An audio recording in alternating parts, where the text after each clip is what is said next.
All sports, all the time. There's heroes and there's legends. Heroes get remembered. Legends never die. This is the Spoken Podcast. Hold your ears, folks. It's showtime. I'm your host, Lance Twidwell. Man, that kid, he can ball, man. He can ball. Touchdown, Kansas City! Patrick freaking Mahomes, baby! Let's talk some sports, because that's what we're here to do. You are tuned in to The Spoken.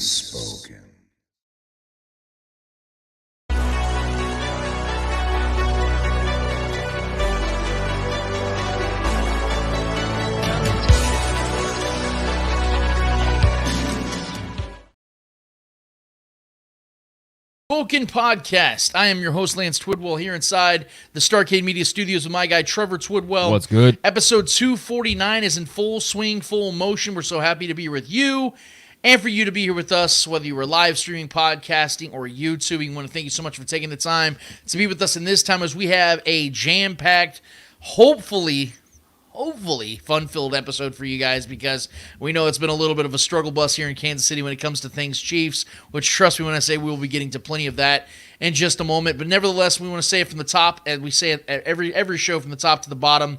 If you've not already done it, hit us up on YouTube. Go to the Spoken Podcast, hit subscribe, notify, like, all that fun stuff. But most importantly, get into the comments. Let us know what you guys are thinking, what your questions, concerns, takes, topics, whatever you guys have for us today. We promise you we're going to get to as many of you guys as we possibly can. We've had some great segments with you guys every single week, because every single week we do this segment called Speak It, where we give you guys the entire show. We give you guys the floor. You guys take over.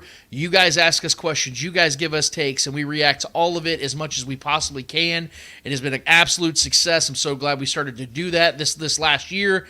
And we're so happy to continue this bad boy into 2024. Trevor, this is our last show of 2023, man. We've had some great shows this year. I think we've seen some adequate growth for our show in more ways than one, man. I'm growing sideways, so that's growth as well. So we're doing good here.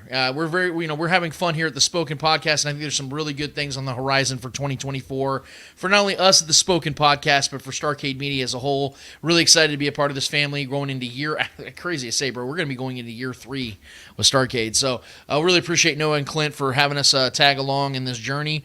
And we know that they were at the Ohio State's Missouri game last night. They were really stoked about that. I saw Clint actually doing some interviews with Chase Daniel, former Mizzou legend quarterback Chase Daniel, on the sideline last night, which was really cool to see. Chase, you should go check it out, Trevor. Chase had this badass freaking I seen it. The Fonz jacket. Yeah. The Fonz jacket looked good, bro. He looked slick. So it was really good to see Clint and Noah have fun out there. We're having fun here in studio today. We're going to get to a lot of things. Like I said, guys, we're going to get to Speak It. Like I said just a minute ago, we're going to be handing out some L's like we always do. We're going to be getting to the Chiefs and Bengals. I know it feels like the Chiefs are just really dragging their asses across the finish line to get to the end of this season before the playoffs, which we're all anticipating the Chiefs are going to be making the playoffs, even though they've yet to clinch a playoff spot at this point. They've yet to clinch the AFC West at this point. We're going to be breaking down this game for you guys, letting you know what we think. We're going to preview and predict what we think is going to happen in this Bengals game against the Cincinnati Bengals when the Chiefs host them on Sunday. It's gonna be an interesting matchup, and I'm very much looking forward to talking about that. But guys, we need to take care of some business at the top of the show here. And I didn't think that I was gonna have to start the last show of the year challenging, and I'll just call it as I see it, calling out a little bit of a Chiefs legend here. And it's a guy that Trevor and I grew up very much idolizing and loving. He was one of the most polarizing figures in Chiefs history. He was a guy that everybody loved. Nobody despised Dante Hall, unless you were, of course, a fan of another team when he was returning a punt or a kick return on your ass. This man's a legend. Not just here in Kansas City, but he's one of the most legendary kick returner, punt returners in the history of the NFL. The human joystick, as they love to call him, as we love to call him. And he's a guy that's very much involved in the Kansas City community to this day. He's a guy that's still out here doing his thing. He represents a company I love and Made Mob a lot. I see him rocking their gear. We rock that gear on this show all the time as well. Shout out to our guy, Mark Leno. But Dante Hall went on Good Morning Football this week and had himself, I guess we call it a take, Trev. If you'd be so kind, this is a day after the Chiefs lost to the Raiders. Dante Hall was a special guest on Good Morning Football on NFL Network, and these were his takes. I would say this to Chiefs Kingdom. Everything would be okay in the end. And if it's not okay, then it's not to end. What does that mean? Stay positive. Everything we want is still right in front of us, right? Now, we may have to swim through some swamps, walk over some hot coals, but everything we want is still right there in front of us. How do we correct things? How do we salvage things? I think it starts at the top with Matt Nagy. I don't really know the guy, so this is all speculation, but what I do know is this. When Eric Bieniemy was there, we didn't have this lack of discipline. We didn't have guys not lining up. We didn't have guys dropping a league-leading 25 passes. We had none of this. So is it Nagy? Is it Bieniemy? I don't know. But I would like to start there. Starts at the top, right? You're the offensive coordinator. You, besides Juju Smith leaving, are the only change in this Super Bowl winning offense. So it must be you. Get these guys in order. Secondly, Patrick Mahomes, I love you. You're my favorite quarterback. But I think you need to fall in love with the mundane. Yes, for 5 years we have been used to the big plays to Tyreek, to Kelsey, and all of that. It's time to be check down Tom Brady. Fall in love with the swing route, the check downs. These plays have been there for the taking, and that's pretty much what we need to get back to, right? Check down. When it's there, take it. Don't look for the big play. Just get a rhythm. If it's a 5-yard check down, throw it to him. And then the last thing, I'll end on this. Body language is everything. When you are screaming and yelling at your players, that permeates negatively. When you have what you have had in the first 5 years, that poker face, we know we're going to win this in the end, that permeates positively. Get back to being positive and not so, on the sideline with your guys. Yeah. That was former Chief Dante Hall, the legend that we all love and admire from a distance, for all the great contributions he used to bring to the team about 20 years ago. Look, man, I got some thoughts on this, on what Dante said, because I feel like even though that was less than 2 minutes of a rant, I feel like Dante said a lot of things. And I want to respond to this because this has actually been making its rounds on Twitter. A lot of people agreeing, a lot of people disagreeing with Dante. I'm just going to give you guys my uncut, unfiltered take. Trevor and I haven't even expanded on this at all. I haven't told Trevor anything about this, about what I have to say about this. But I'm just going to give it as I see it, and hopefully it'll land on your ears and your eyes soothingly, because I feel like there's some truth that needs to be said as far as what Dante was trying to say here. So first and foremost, I segment this into 3 or 4 parts. First, let's attack the first thing he said about Matt Nagy being at the top. Matt Nagy isn't at the top of anything. Let's make that abundantly clear here, okay? This is Andy Reid's show. It's always been Andy Reid's show, and it's always going to be Andy Reid's show. When the offense was historic back in 2018, we all remember that team that was averaging around 36 points a game. Everyone talked about how Andy Reid was opening up his bag with this new phenom quarterback, Patrick Mahomes. Folks weren't talking about Eric Bieniemy at all. In fact, the only time we ever really heard EB's name brought up was during the first few seasons into the Mahomes era, was when things would stall for a small period of time. Let's not play revisionist history here and pretend as if we didn't have folks directly blaming EB for the 2021 AFC Championship meltdown versus the Bengals, because there was plenty of people that were doing that, and we had discussions about that on this very show. That's when we heard EB's name brought into the mix, and I knew that wasn't fair, because we can't praise Andy for the great times and blame his OC for the bad times, all right, guys? Because I feel like that's what we're doing this season, but I digress. Number 2, Dante talked about how the team didn't lack discipline when it comes to foolish penalties and drop passes when EB was here. They didn't lack that discipline. So EB was the OC from 2018 to 2022, correct, Trevor? Mm-hmm. So I did this real quick Google search. And in that time, the Chiefs were 9th in false start penalties, 7th in offensive holding penalties, 5th in offensive pass interference penalties, and 6th in offensive offside penalties. Top 10 in all those. Nice. Does that sound like a disciplined team to you? Not to mention the fact that if we're going to really nail these penalties on the OC, which of these OCs inherited the better, more disciplined offense? In 2018, EB had a veteran offensive line comprised of Eric Fisher, Mitchell Schwartz, and Mitch Morse, along with veteran wide receivers and tight ends and Travis Kelce, Tyreek Hill, Sammy Watkins, and Chris Conley. all were not only better players than what the Chiefs currently have at those positions, but all were at least in their third season in the league. So EB had both the talent and veteran experience advantage over what Matt Nagy has right now. And just a side note here, I just want to put this out here. Trev and I have discussed this situation multiple times off air, and something we both have mentioned in our own different ways, but just to kind of narrow it down and paraphrasing Trevor and myself, imagine EB being the OC this entire season. Let's say he's better at keeping these guys accountable than Nagy is. Let's say he's, benching guys. Help, they're even discussing cutting guys. Let's say EB has that kind of power, where he goes to Andy, he goes to Brett, he goes to Clark, and he's like, listen, guys, I can't run an offense with these dudes. Let's get them the hell out of town. Let's say he even had that type of power, which we all know he didn't, and he wouldn't. Y'all really think this offense is any better? Do you think they're scoring any more points? Do you think they're having or committing any fewer penalties? I don't. We just saw the Chiefs bench Sky Moore and Kadarius Toney in their own ways, essentially for the season.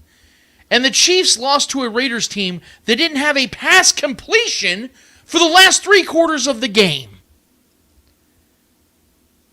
This shit comes down to who and what you have on the field. EB was the easy target when shit hit the fan over the first 4 or 5 seasons. Now he's the savior? How do we differentiate this here? Because I do remember the blame being put on him whenever it was convenient. Now the blame is conveniently being put on Matt Nagy now that it's convenient. They're easy targets. And number 3, Dante says that Mahomes has to, quote, fall in love with the mundane. Don't look for the big play. Take the check down. See, these comments come a day after Patrick Mahomes. And Trevor, can you please put up the chart real quick of the game that we saw from the Chiefs-Raiders? Patrick Mahomes' passing chart real quick, if you could. Gotcha. If you look really close to this passing chart, Patrick Mahomes completed 17 of his 27 pass attempts at or behind the line of scrimmage versus the Raiders. That's 63% of his completions. Also, Patrick Mahomes is averaging 6.9 yards per attempt this season. That's fewer yards per attempt than Derek Carr and Desmond Ridder. And is 1.2 yards per attempt less than Patrick Mahomes' career average coming into this season. So maybe Patrick hasn't fallen in love with the mundane. Maybe he still looks for the big play, but it's pretty obvious that he's taking the checkdowns and living with playing it safe. So I'm not sure how we can criticize Mahomes for literally doing what we're asking him to do. It's hard to get a rhythm when your receivers lead the league in drops and your tackles are as effective as the thoughts and prayers text during a stressful time in your life. And 4th, then after all that, Dante finished his reign off by challenging Patrick Mahomes to not show his frustrations on the sidelines, to keep that poker face. Look, Dante played pro ball. I didn't. So that's automatically a 1-0 for Dante when it comes to conversations like this. He experienced things I will never experience in my life when it comes to how to deal with the rigors of being an NFL player and the stresses, the anxieties, all that stuff. I get it. But I'm not trying to tell him how it is, but I do think it's easy for Dante to say this from his point of view, because let's be brutally honest here for a second, Trev, and I know this might ruffle feathers, and I'm just going to say it. This franchise never rode on the shoulders of Dante Hall like it does Patrick Mahomes. Okay? That's first of all. And the standard is different for the Mahomes era than it was in the Dante Hall, or rather the Vermeil era, because the results are much different.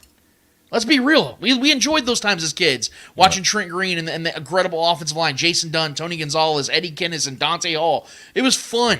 Priest Holmes, all those guys.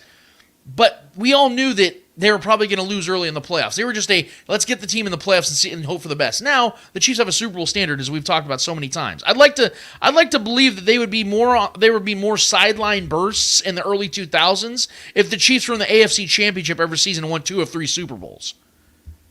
The standard is higher. The pressure is stronger. And this has been a failed season so far. And to be honest, I think it's a tad dishonest of Dante to call Patrick out on this when just 2-3 weeks ago we were all sitting here rolling our eyes laughingly at Patrick when for the 4th or 5th time this season alone he took the blame for his receivers blowing the game for them, literally being the single reason why the Chiefs lost the game. So let's not act as if this has been some season-long tantrum from Patrick Mahomes. The man is the ultimate professional and is a dignified leader. Go watch the clip when he's jumping his O-line's ass on the sidelines this last week. They not only took that shit, they were making eye contact and were nodding their heads at him.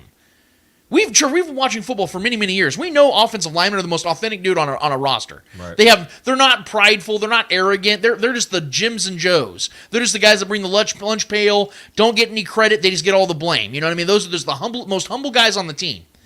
And we know that if they didn't respect the hell out of Patrick Mahomes, let alone they didn't agree with him, you would think they're displaying that form of body language where Nick Allegretti, when Patrick walks away, is like, shit, man, he makes a good point. You see Trey Pancake Papa Smith like, yeah, you're right, man. Like you're seeing Creed Humphrey, you're seeing all being attentive. They know. They understand what he's saying is 100% correct.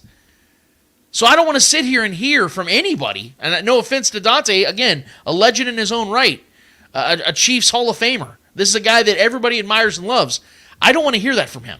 I don't want to hear that Patrick Mahomes needs to do better on the sidelines and shouldn't show emotion. Because this man spent the better part of 4 months not doing that and taking the brunt of everything. When MVS is dropping balls that are literally handed in his fucking hand that would win the Chiefs a game. When Kadarius Toney on multiple occasions this season has dropped passes that hit him right in the palms. It's Palm Sunday in this bitch. This dude's dropping passes that would win the Chiefs the game. Instead loses them the game. I don't want to hear that Patrick Mahomes needs to do more. I don't want to hear that Patrick Mahomes needs to do less. Patrick Mahomes is the only reason why this team right now is even in contention for the playoffs. You put any other quarterback on this team right now, they don't have 9 wins.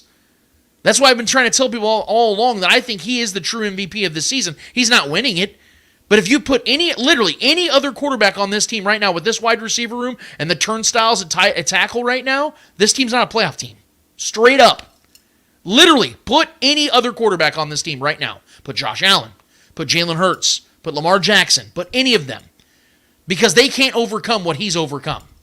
He did it last season, and he's trying to do it again this year, only it's even worse. And you're going to call out the one consistent piece in this offense? That's ridiculous, man. And as I said on Twitter yesterday, Trevor, we've got to stop blaming everything but the issue and issue maker. We've got to stop doing it. And the issue is a lack of reliable weapons, and the issue maker is Brett Veach. Veach didn't give Patrick Mahomes what he needed to maintain a fluid, effective offense this season. That's just the facts. He gave him McDonald's ingredients and asked him to make Capital Grille entrees. It's maddening. Brett Veach is who we should be pissed off at. Not Matt Nagy, and definitely not Patrick Mahomes. It's the guy that the famous slogan in Veach, in Who We Trust, don't remember it being in EB we trust. I remember it being in Veach we trust. So when Veach does the right thing and it works out, it's in Veach we trust because he gets the benefit of the doubt. But when we're witnessing a wasted season in the Patrick Mahomes prime years, it's in Veach can we trust. This is a fluid, what have you done for me type of league, Trevor. It's a cutthroat business. And if you are wasting seasons, when we know there's only so many of these seasons to address or to build upon, we have to ask the question, can you trust Brett Veach to give Patrick Mahomes adequate weapons on a consistent basis? Because that's what this is going to come down to. And one more thing, Trevor, before I get to you on these thoughts, just to add to this. So this week, I posted a poll on my Twitter account, @LanceTheSpoken. I said, if there was a button that guarantees that the Chiefs will never have a wide receiver room this bad again in the Mahomes era, but they'll never have a defense this great again in the Mahomes era, do you push it? It's on the screen right now, is it not, Trevor? Mm-hmm. 72% of the damn near 700 votes said they would push that button. So literally 3/4 of people said they would hit that button right now. Now, obviously, Trevor, we know that a lot of these people that take the polls might not be Chiefs fans. They might be trolls. So they might try to, bring a little bit of a semblance to the balance here. Mm-hmm. But we see the numbers, Trevor. The numbers don't lie. We talked about how we want this defense to be great. We were hoping this defense to be great. Give Patrick Mahomes a top 10 defense, and he's going to win Super Bowls. But with that comes the assumption there were going to be guys adequate enough for Patrick Mahomes to utilize to have an effective offense. And look, we've talked about Rashee Rice. We talked about him last week and how I think he's a high-end wide receiver too.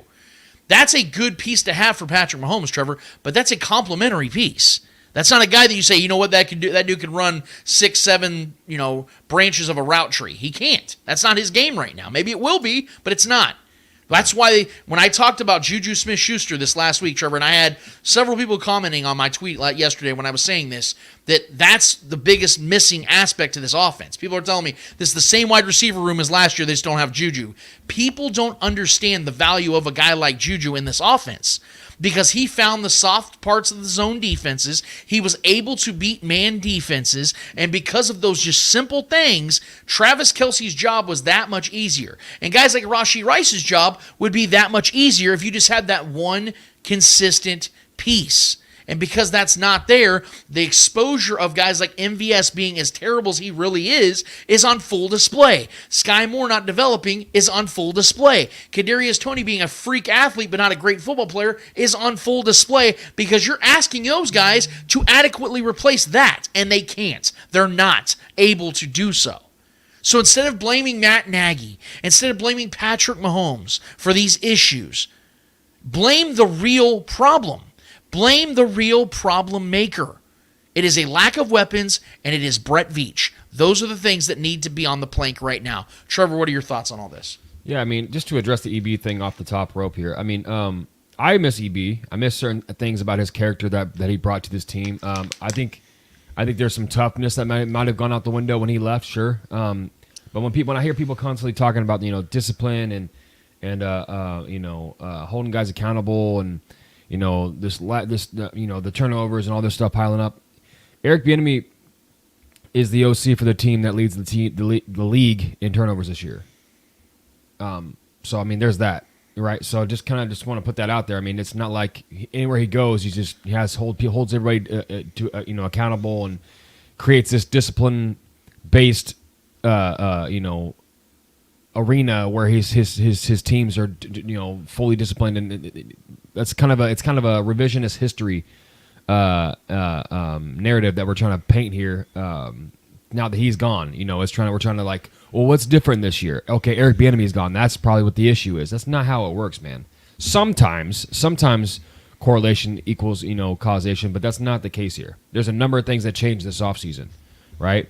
And on top of that, all the teams around us got better. We didn't. Yeah. The Chiefs didn't get better offensively. A lot of other teams did. A lot of other teams drafted other receivers, got better. We've had some guys that we thought would take the next step that happened. They've regressed. Sky Moore, Kadarius Toney has become what we thought he was. We've swung and missed a lot, and a lot of other teams have swung and hit. You know what I mean? And especially in the AFC, with the Ravens getting Zay Flowers and building on their defense as well. Other teams, so it's Eric Bieniemy. As much as I love him and I miss him, his impact on this team is not this drastic to where this team is now falling apart and all these wide receivers are dropping the ball because Eric Bieniemy is not here. That's not the case. All right, let's just get that out. I think he probably would be a help if he was here. I mean, I think he would only be a net positive if he was here for sure. But I do not think he's the end-all, be-all to why this team is struggling this year and why this has been a letdown year. This is a talent issue this year, plain and simple, on offense. And the lack of talent is caused Patrick Mahomes to second guess himself and to become more of a tyrannical kind of guy on the sidelines right now because he's having these boil over moments, and it's unfortunate. We don't want to see that out of Pat. I mean, we want to see that. It's been a while since we've seen this team have fun. We've seen Pat go out there and roll out and throw a touchdown and throw it, put his hands out wide to the crowd, do his whole, are you not entertained kind of thing. Right. It's been a while since we've seen that kind of attitude and that kind of atmosphere from this Chiefs team, especially at home. I mean, we've lost 4 home games this year. That's not something we're used to, man. And like I said, As much as I love Eric Bieniemy, this is not the reason. That's not the reason. His departure is not the reason. I hope he gets that job in Washington. I really do. I hope the best for him, but that's not the reason why we're struggling, man. We lost Juju. We lost talent. We had to bring back McCole Hardman to find some kind of spark. He's been injured basically since he's been here. Yeah, I mean, it's just the turnovers and a lot of things that have just piled up and the lack of talent offensively. And this defense, as good as it's been, this defense has enforced a lot of turnovers to, get to right that ship whenever we turn the ball over offensively, which is not their fault. They've been good at holding people to, low amount of points, but at the same time, we're not forcing a lot of turnovers ourselves when we're turning the ball over consistently on offense.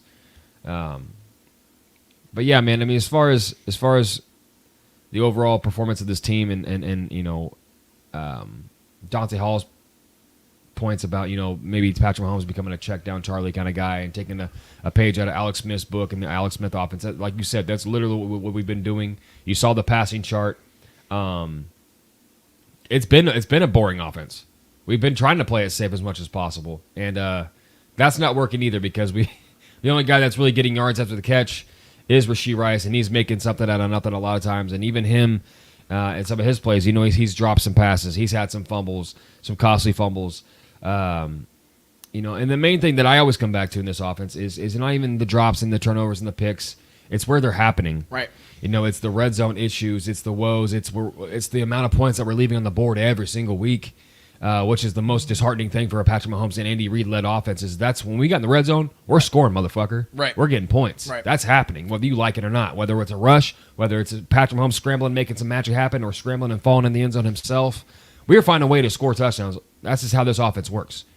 But now, defenses are just playing this bend, don't break defense, and they're allowing us to get our yards, and we move the ball just fine between the 20s. But when things get tight, whether it's short yardage, a 3rd and 1, we can't convert, or it's converting touchdowns when we're within the 10, we just can't do it, and we're forcing things, and we're making mistakes, and guys are dropping balls. Patrick Mahomes is, taking coverage sacks because no one's open. All these things, man. It's just been like you said, it's been a failed season so far. It's been a very underwhelming, underachieving season for what we expected. But this does fall at the feet of Brett Veach, unfortunately. And Andy Reid. I'm going to give Andy Reid some blame here too, man, because this is the guy he trusted. This is a guy I'm sure he communicates with and who he thinks.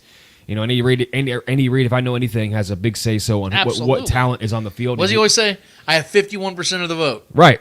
So, and he decided to bring 7 of these receivers, and all 7 of these receivers outside of Rashee Rice, who took some time to blossom but has now arrived, are trash, man. I mean, as far as what their production's been, no offense to these guys, but they had not produced. Justin Watson's been our most reliable guy out in receiver room outside of Rashee Rice, and that's not where you want to be. No. You know what I mean? And, man, I don't got much more to add to that, but I think we all know the obvious here. I think this offense has been what it is all year. It hasn't really changed. This offense has not really gotten worse or better. This offense has been pretty bad since the jump, and it's remained pretty steady on what it is. And, man, if anybody thinks that we're just going to all of a sudden have this hot streak and the offense is going to figure it out, and, like when Patrick Mahomes said this past week after this terrible Raiders loss, if we just put it together, we just fix these things, I don't think anybody could beat us. It's like, dude, I get it, man. I love you, Pat, but, like, dude, it's not going to happen, dude. Right. It's just not. I mean, for me, it's going to take this defense just taking over games and finally forcing some turnovers, maybe have some more defensive touchdowns, because we saw in that Dolphins game, if we didn't get that touchdown, if Brian Cook didn't return that, that's a much closer game than we would like to admit. Probably a loss. You know what I mean? So that's what I'm saying. Like, so if that don't happen, I mean, this is tough, man. It's a tough year. It's a tough way to analyze this team, especially with such a lame offense in this Patrick Mahomes era. It's just not ideal. It's not what we wanted to see this year, and it's definitely been a letdown for fans. Definitely not been fun for us to talk about it on a weekly basis. You know what I mean? It's not a lot of rosy conversations. It's it's very negative a lot of these weeks, man. And there's nothing I hate more as a Chiefs fan than losing to the Raiders. I don't care how good they are, how bad they are, how good we are, how bad we are. Losing to the Raiders is something that just irks me deep.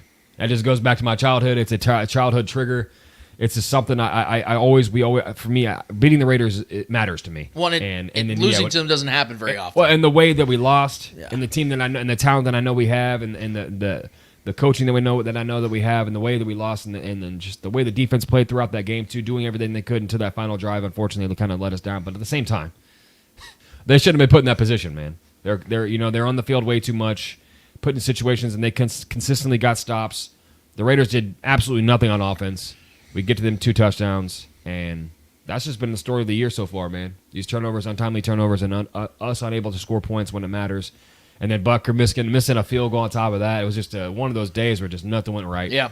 And it had to happen against the damn Raiders, and it's really frustrating. Man. Well, and look, I'm going to say this because I obviously we have to address the fact that turnovers are a real problem for this team. They've been. But here's the thing. The Chiefs have been a team that have turned the ball over quite a bit over the last 5 years anyway. Sure. See, the difference, though, is turnovers are more amplified and are more prevalent or more of a deterrent for this team and a detriment to this team than ever before. Because why, Trevor? They're not scoring points like they used to. In fact, just from a year ago, the Chiefs are scoring a whole touchdown less this season than they did last season. They're averaging 22 points a game this season. They're averaging 29 last season. So the turnovers are more of an amplified aspect. Because last season, if you look at it, how many times, Trevor, did we see last season the Chiefs had multiple turnovers, frustrating turnovers, they still win the game 31-21 or something, like 31-24, something like that. Yeah. So we kind of forgot about it because it wasn't really that much of a problem. Right. Sure, they needed to clean it up. Sure, it didn't look good all the time, but they still found ways to win, so we kind of didn't really think about it. This season, it's becoming something we have to pay attention to because every turnover means so much. So much so that, Trevor, check this out.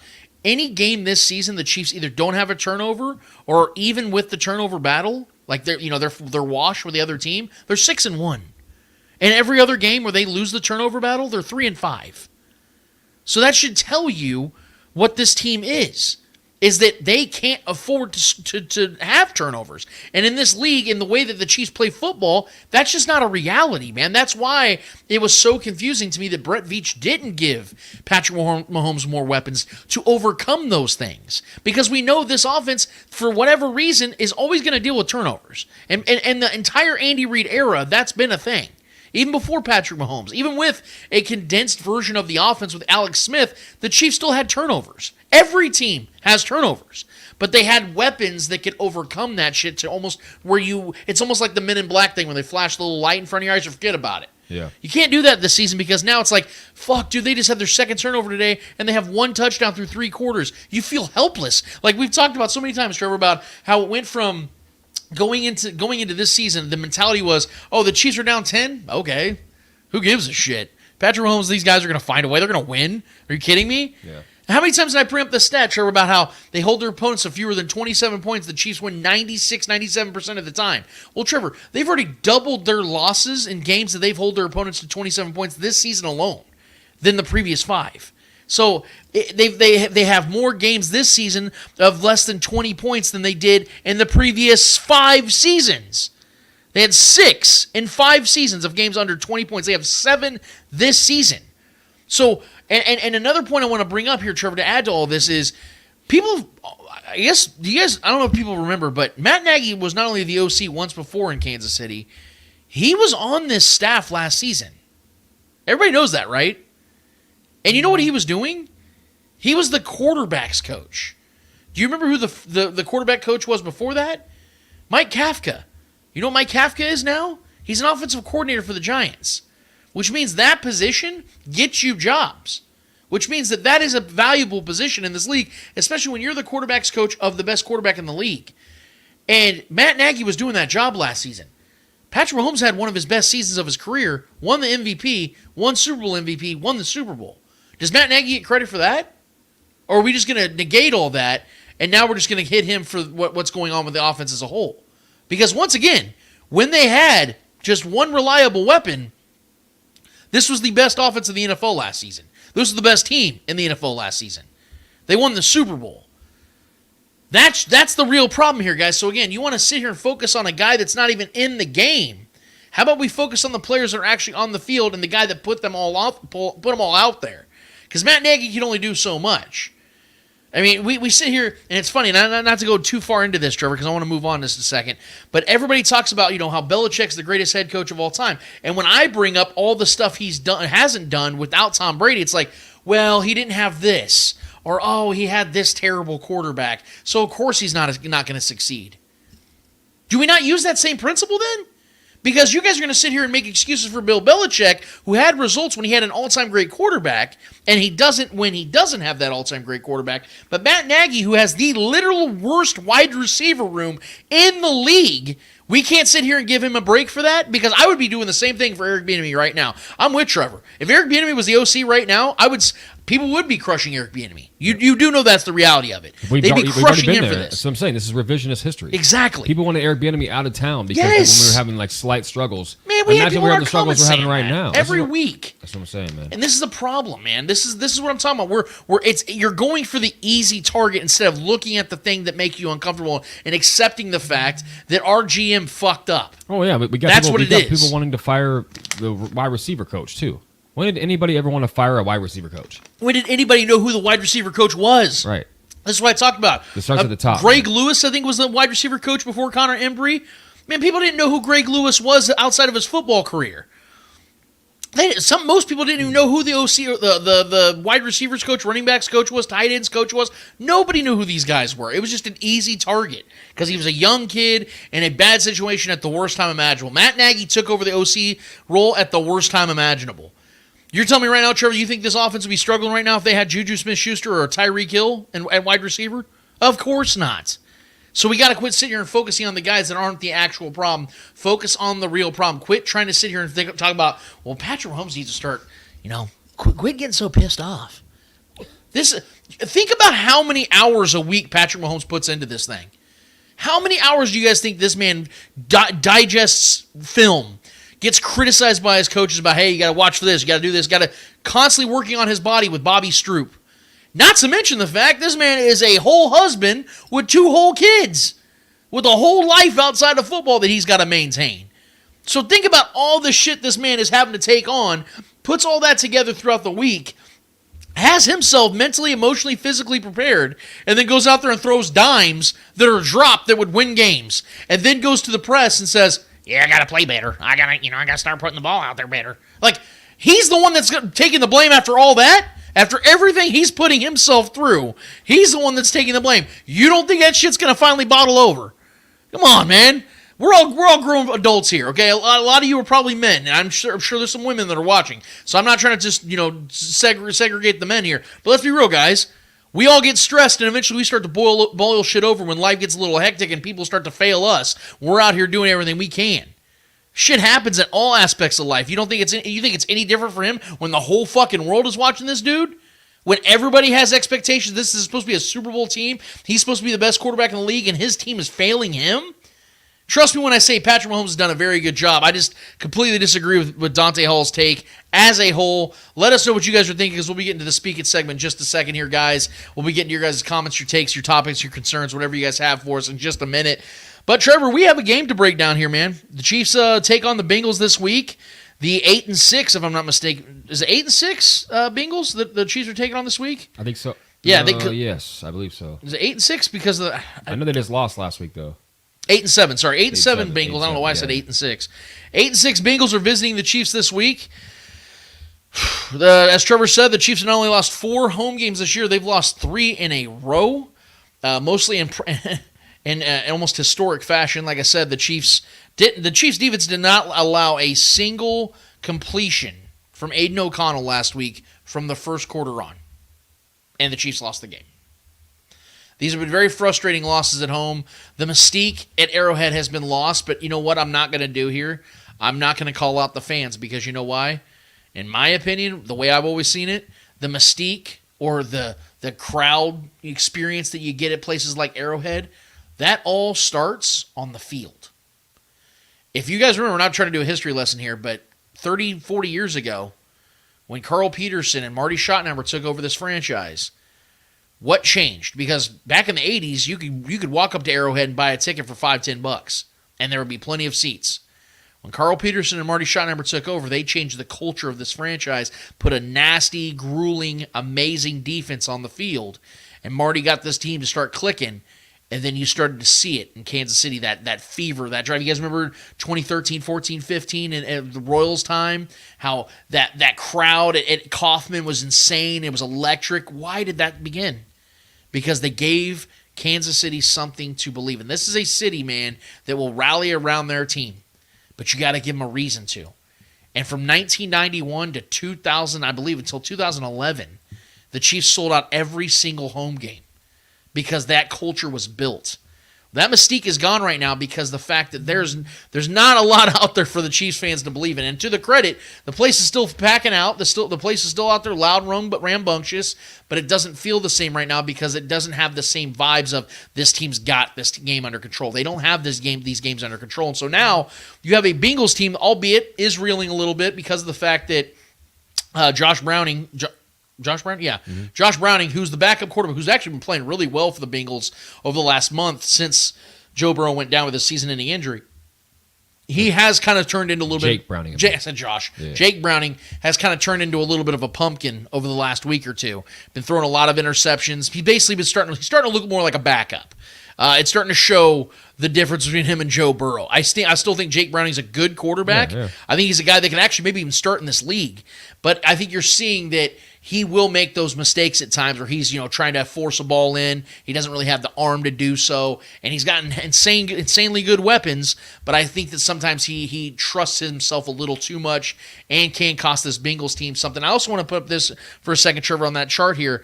This is pretty surprising here, guys. I don't know if a lot of you guys know this, but the Bengals defense has actually been pretty bad this season. Lou Anarumo is one of the best. Nailed his name finally. Yes, Lou Anarumo is one of the best, if not the best, defensive coordinator in the entire NFL. This guy is so good, and I believe our guy Nick Wright said it on his show this week. It's weird. Lou will struggle sometimes against bad quarterbacks like Mason Rudolph, who destroyed them last week for the Steelers. But then we'll go and shut down an awesome quarterback. It's really weird. Like the Bengals are kind of like one of those teams that get up for big games. And this is definitely a big game for them, Trevor, because this is going to be something that they're going to have to take on in order to win. If they win this game, they're probably going to make the playoffs. There's a really good chance they make the playoffs. But if you look at these numbers right now, man, opponents' total yards per game, they're almost dead last. Opponents' yards per play, they are last. Opponents' 20-plus yards per yard plays, last. 28th in opposing passing yards per game. And third down percentage, they're 28th. So this is the perfect defense for the Chiefs to face right now. But if there's anything, and I don't want to just open this chest of hope and then slam it on your fingernails, guys, but this is the perfect matchup for the Chiefs. But I don't sit here and look at this and go, oh, this means the Chiefs are going to come out there and just go rub shop on this defense. They're going to drop 35, 40 points. Because Trevor and I were talking about this last week about how they trimmed the fat with losing Kadarius Toney and Sky Moore off the field, giving meaningful snaps to other guys, and they put up 14 damn points. Because of the fact, guys, that again, it's more of the same. Bad turnovers, bad pass protection from the tackles, guys not catching the ball, guys not running the routes correctly. We even saw Travis Kelce get the bad case of the drops again this last week. We're seeing a lack of execution. It's nasty and ugly football to the point that I've said about the playoffs. It doesn't matter who the Chiefs face. The Chiefs will be facing themselves. That's the team that worries me the most. And in this matchup, the Chiefs should go out there and be able to score 28 to 35 points, but we know that the Chiefs are going to go out there and face themselves. So what's going to be, Trevor? Because right now as it stands, and it looks like the Chiefs are pretty banged up. Obviously, we know Donovan Smith's not going to be playing. He's out with a neck injury. Clyde Edwards-Helaire is still questionable. I think he was sick. L'Jarius Sneed's questionable with the knee. That's the biggest, or ankle, or calf. I'm sorry, calf. He's questionable with the calf. I think he's going to give it a go because L'Jarius Sneed, it might be the most important piece for the defense this week because we know that Jamar Chase is probably going to play after the comments he made about how the Chiefs don't have any notable defensive guys out there for them to stop him. I think that there needs to be a statement to be made from L'Jarius Sneed. So if he's able to go, he should be able to go. But Kadarius Toney is out. We know that. In fact, Trevor, I think there's a chance that we may have seen the last of Kadarius Toney as a Chief, but I can talk about that later. And then Isaiah Pacheco is questionable with that concussion he got when Creed Humphrey's knee just cratered his skull, man, unfortunately. And can somebody, for the love of God, teach Isaiah Pacheco how to strap his damn helmet? That shit's coming off every second or third play. Yeah. And it'd be different if guys are ripping it off. They're not. It's falling off his head. Strap your damn helmet up, bro, and that doesn't happen. So but the Chiefs look a little banged up right now, man. We know that Jerick McKinnon just went to the damn IR. That was one of my main weapons for this offense going forward. Looks like at best the Chiefs could get him in the divisional round if they get to the divisional round. So there's a lot of like I said, banged up guys in this. The good thing though is that the Chiefs still have their core pieces in place to get a victory in this game. They're still 6.5-point favorites according to Yahoo. If I'm not mistaken, the over-under is 44. So they're expecting some points in this game. My problem, though, Trevor, is that, again, you look at the numbers, you think the Bengals defense is coming here with a bad defense. For me, I throw those numbers out because I think the Bengals are going to come in this game not only motivated because they know they have to have this win to go to the playoffs, but I think they believe that they can beat the Chiefs. They're the one team, Trevor, with Joe Burrow, without Joe Burrow, that knows they can beat the Chiefs and beat them in Arrowhead in big moments. I mean, look what the Raiders just did. I mean, and they're motivated too, Trevor, because what happened the last time the Bengals were at Arrowhead? Right. They lost. It was the AFC Championship, and Brian Cook, who won't be playing in this game, tip drills a ball to Joshua Williams or Jalen Watson, I forget which one it was. They got the interception. These are things that these Bengals have been thinking about all year, and what we said, Trevor, about Chris Jones 2 years ago, missing Joe Burrow on that sack in the AFC Championship, and how that just festered and resonated for a whole year, and then he finally took it out on Joe Burrow in that AFC Championship the following year. You don't think some of these Bengals players have been waiting for their chance to get back at the champs? Right. You better believe it, man. This game is about everything for both of these teams. Now, the Chiefs do have advantages, obviously at the quarterback position, head coach, tight end, other things we could point out here, Trevor. But I ain't going to lie to you. I'm very worried about this game. Because we can sit here and draw up all these conclusions as to why the Chiefs should win this game, just like we did last week against the Raiders, a team the Chiefs should have absolutely pulverized. They were 11-point favorites in that game, dude, and they barely scored 11 points. At home. I mean, our defense only allowed 6. Yes, for Christ's sake. That's the most frustrating part, man. God. The defense is shutting people down. So I can sit here, guys, and tell you why I think the Chiefs should win this game. But does it really matter? Because we don't know what we're getting from this Chiefs team on a weekly basis, other than we know the offense is going to struggle. So I'm going to twist this here a little bit, Trevor. I'm going to say this game has more to do with what the Bengals don't do than what the Chiefs actually do. Because I think if the Bengals come out here flat offensively and they don't play well, I think the Chiefs can win this game. But here's the problem. Even when teams, like you just said, come out and play flat offensively for an entire half or for an entire game, the Chiefs still find ways to lose games. So I think the Bengals' defense has to be bad in this game. They have to be bad. Lou Anarumo has got to have a bad game. If the Chiefs win, the only way I see the Chiefs winning this game, Trevor, is if L'Jarius Sneed plays, Jamar Chase doesn't play well, the defense does their job, right? Well, we expect them to. I expect them to hold the Bengals to 14 to 20 points, something in that region. But that could still get them a W. So the Bengals defense has to be what this chart tells us.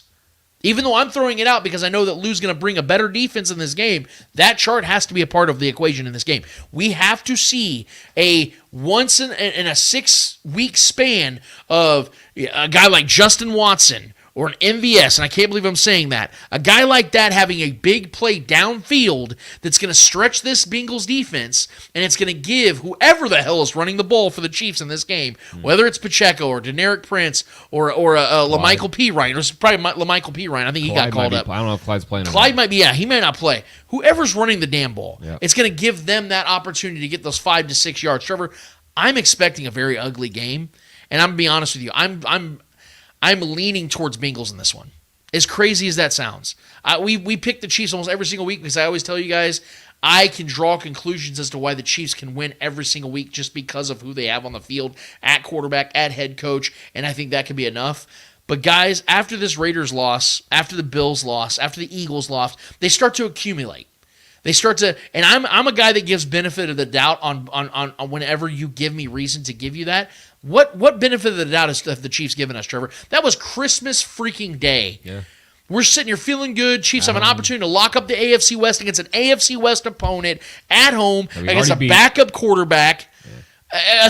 I mean, the Raiders aren't bad, but they're not good, dude. And they came in here without Josh Jacobs. They're, outside of Devontae Adams, their best offensive weapon. Devontae Adams had 2 catches. They had a running back who was averaging 9 yards a game, put up 121, 131, whatever it was, rushing yards on this defense.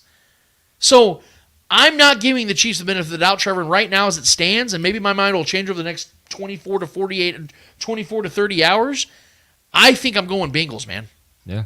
Because of the fact that I just don't know if the Chiefs are going to be able to, if the Bengals defense is going to play that bad like they have over the whole season, and if the Chiefs offense, even if they were bad, if the Chiefs offense is going to execute enough to garner up enough points against this Bengals team. And even if the defense plays well against Jamar Chase, T. Higgins, hopefully future Chief, and a couple of these other pieces like Joe Mixon, Are the Chiefs going to be able to stack up with the Bengals? Is Jake Browning going to be a pumpkin in this game?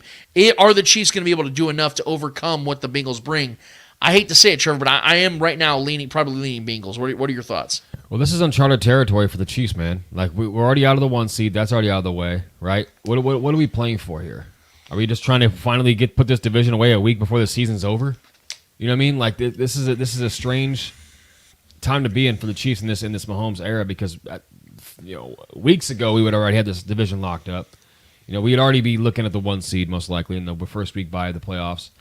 Now that's changed. Now we're coming off a terrible loss, maybe the worst loss of the season, to the Raiders at home, and now we're facing a team that has everything to play for, trying to make the postseason, coming off of a terrible loss to Mason Rudolph against a divisional foe. So they have way more. The Bengals have way more to play for in this matchup, in my mind, than the Chiefs do. And on top of that, I never know what to expect from the Chiefs on a weekly basis offensively. Defensively, sure. I mean, we're not going to let anybody go out there and score north of 35 plus. We're not going to allow a bunch of scoring against us. That just doesn't happen. That's been consistent this year. But offensively, even with Patrick Mahomes, I don't know what to expect. I look at this from like a bettor's mindset, because I like to put in bets every week on the Chiefs. But man, it's been one of the toughest teams to bet on this year. Yeah. And what to expect, who's going to get what, who's going to step up. Because at this point, Kelsey's had a lot of lame games this year, especially unless he's put on a streak of the last few weeks where he hasn't been very much, been that dominant force and a guy that forces teams to, respect his game. And that's been down too. So not even having that reliable safety blanket for Patrick Mahomes. Patrick Mahomes, checking it down a lot, trying to expect guys to make something out of nothing. Defenses reading our plays. Teams are starting to catch on to what we're doing right now, and it's just I don't know what to expect, man. I don't know who's going to be the guy that gets us there, whose coattails can we ride in this offense to get us there in this receiving room. And I have no idea, man. Well, and to your point about how this game matters more to the Bengals than the Chiefs, to that point, I just saw our guy Shaggy comment on the thread here that if the Colts, and we can put that on the screen real quick, yep. If the Colts win their home game at noon tomorrow against the Raiders, the Chiefs will have the division clinch. And he asks a question, we can talk about that in a second, but he goes, we could be the division champs before kickoff tomorrow. That adds another incentive to my worry. If the Chiefs know before kickoff that they already have the division clinched and they're not getting the 1 seed and they're more than likely not getting the 2 seed, how hard are the Chiefs really going to play in this game? And I'm not giving them the benefit of the doubt they're going to come in here playing well anyway, even if they had everything to play for. Let's say they wouldn't have the division clinched. Let's say the Raiders win tomorrow against the Colts, which I'm not expecting. I expect the Colts to probably win that game. But even if that was the case, Trevor, I'm not going to sit here and be like, oh, well, you know what? The Chiefs have a lot to play for, because you know what I remember, Trevor? I remember against the Bengals or the Bills 3 weeks ago, the Chiefs had everything to play for. They could have clinched. I don't know if they would have necessarily clinched the division at that time, but it basically universally locked up the division at that time. Chiefs probably lock up a playoff game or the playoff berth, and it would knock out the Bills. And what happened? Chiefs found a way to lose in the most frustrating fashion imaginable. They had a chance to win the AFC West last week. Most frustrating way imaginable. 2 touchdown turnovers in 7 seconds. Yep. It's fascinating how this team's lost games. So, yes, I am interested now to see, Trevor, what's going to happen if, in fact, the Chiefs find out before their kickoff that the Colts beat the Raiders. Chiefs have the division locked up. Are they going to play this Bengals team hard? Are they going to put out real game plan out there? Are they going to really try to win this game? What does that look like? Yeah, and what does that look like? And then you have a reset trying week. To win a game. What does that even look like? And then you have a reset week against the Chargers in Week 18. Because then, if you have the division locked up, Trevor, then you're talking about the Chiefs resting starters. Yeah. Look, man. This team could legitimately be 9-8 going to the playoffs. I mean, I don't care about the record at this point. I'm just saying, though. Can we have life offensively, man? Yes, and then you see Trevor Lawrence is missing his first game of his career this Sunday. Like, the Chiefs really aren't going to be able to probably move out of that 3 spot. Unless the Dolphins lose this week against the Ravens, which I am expecting, and the Chiefs win, then it can get interesting, because that would give the Dolphins, 5 losses? Chiefs have 6. Then they could play for something in Week 18, because I think the Dolphins finish the season against the Bills. If the Dolphins lose that game against the Bills, Chiefs win Week 18, then the Chiefs would have the 2 seed because they have the tiebreaker. So it's a very confusing situation here right now. I'm just saying, when it comes to the Chiefs have to control what they can control, I worry greatly, Trevor, that in this game, the Chiefs are going to be able to execute enough to pull this one off. I am expecting the defense to be a top 5 defense. You know why? Because they've been a top 5 defense all damn season. Right. Why am I going to believe that an offense that's mediocre at best is all of a sudden going to just turn it on and that Lou Anarumo is going to lay down? I don't expect that. The only way, like I said, Trevor, the only way I think this game's going to be won is, like I said, if 𝚂𝙫𝙀 Sneed plays, shuts Jamar Chase down like he has been shutting if every. He plays. I don't even that's what I'm saying. If he does, well, I don't think Jamar talks like he's been talking and doesn't play. I think he's expected to play. Coming off a separated shoulder, man. I mean, I think they're going to shoot him up and he's going to play. I'm not saying he's going to be good. Yeah, I'm more worried about 𝚂𝙺 at this point right now. Of course, he's been on a roll. I'm saying Jamar ain't going to talk like he's talking and then be inactive. I think he's going to suit up. But I do expect 𝚂𝙫𝙀, if he does play, I expect 𝚂𝙫𝙀 to do his business like he's been doing his business all damn season. I think is the best cover corner in the damn league. But then I think that, like I said, it's going to be that. That has to happen. Okay, we got to establish that part, Trevor. Chiefs can't win this game if the defense is bad, right? 𝚂𝙫𝙀 has got to be on his game. Oh, yeah, the Bengals scored 21. I mean, were we going to match that? They might lose by double digits. And then we're talking about, again, the Bengals defense has to be statistically that bad in this game. They got to be that bad. I'm not counting on it. I'm not either. Because we tend to get everybody's best games. I know this is very, very, very unusual for me to do here, guys. Very, very seldom have I picked against the Chiefs. But I think this is probably going to be one of those weeks where I have to do it because they have to, at this point now, guys, they got to win me back. They got to prove you wrong. They got to win me back, man. And I hate doing that because I don't want to, I know people are going to have their opinions on what that makes me, but I don't really care. I'm just going to be honest with you guys. I have to give you guys the truth every single week. And at this time, you deep down really can't disagree with what I'm saying here, guys. This team has proven more about what they're not than what they actually are. And I just think that this team is showing us that they got a lot of problems, guys. And they're, like I said before the show even really kicked off, they're dragging ass to the finish line. They're just hobbling and hobbling to get just to the playoffs.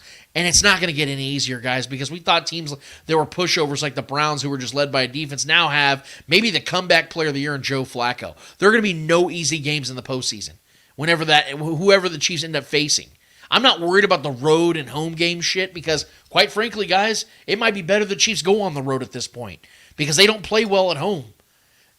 At this point, it's more about, are the Chiefs going to be facing themselves? If they get out of their own fucking way, I think they can beat anybody. And I legitimately mean that. But because of the fact they keep beating themselves and they get in their own damn way, I am legitimately worried, and I think this game is going to matter way more to the Bengals, and therefore I am probably going to pick the Bengals, Trevor. So let's get to the two key players here, because I in this scenario, the Chiefs do win. Who are the two key players for the Chiefs to get this victory to you? This has got to be, I mean, the only way we win this game, I think, if Travis Kelce has a good game. I mean, we've been talking about it. It's something like I was just mentioning, like the past few weeks, Travis Kelce hasn't really had one of those games. Yep. Whether it's scoring multiple touchdowns or whether it's having 100 yards, on 7-8 catches, we got to have a performance. And Travis Kelce can't be slamming his damn helmet on the sidelines and throwing it and going crazy on the sidelines without him. I'm sure a lot of that is frustration on himself, not being able to do those things that he's used to doing. Yeah. And I get that, but he's got to follow that. He's got to aim in, zone in on that frustration, and use it in the right manner, right? Not on the sidelines. Put that on the field, man. So Travis Kelce's got to be my guy today for this game.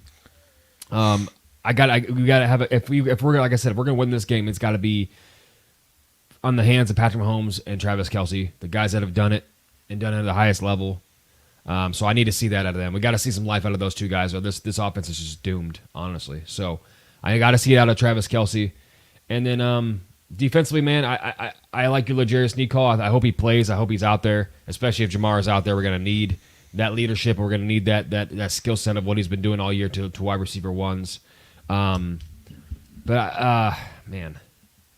it's tough for me to pick a guy in defense. There's so many different guys I think that can wreck this game, because this defense has been so good at getting after quarterbacks. So I think I'm going to go with Trent McDuffie here, though. I've used him a few weeks this year, calling for his interception. I think I'm going to try that one again this week. I think he's going to make a play that's going to be a one of note.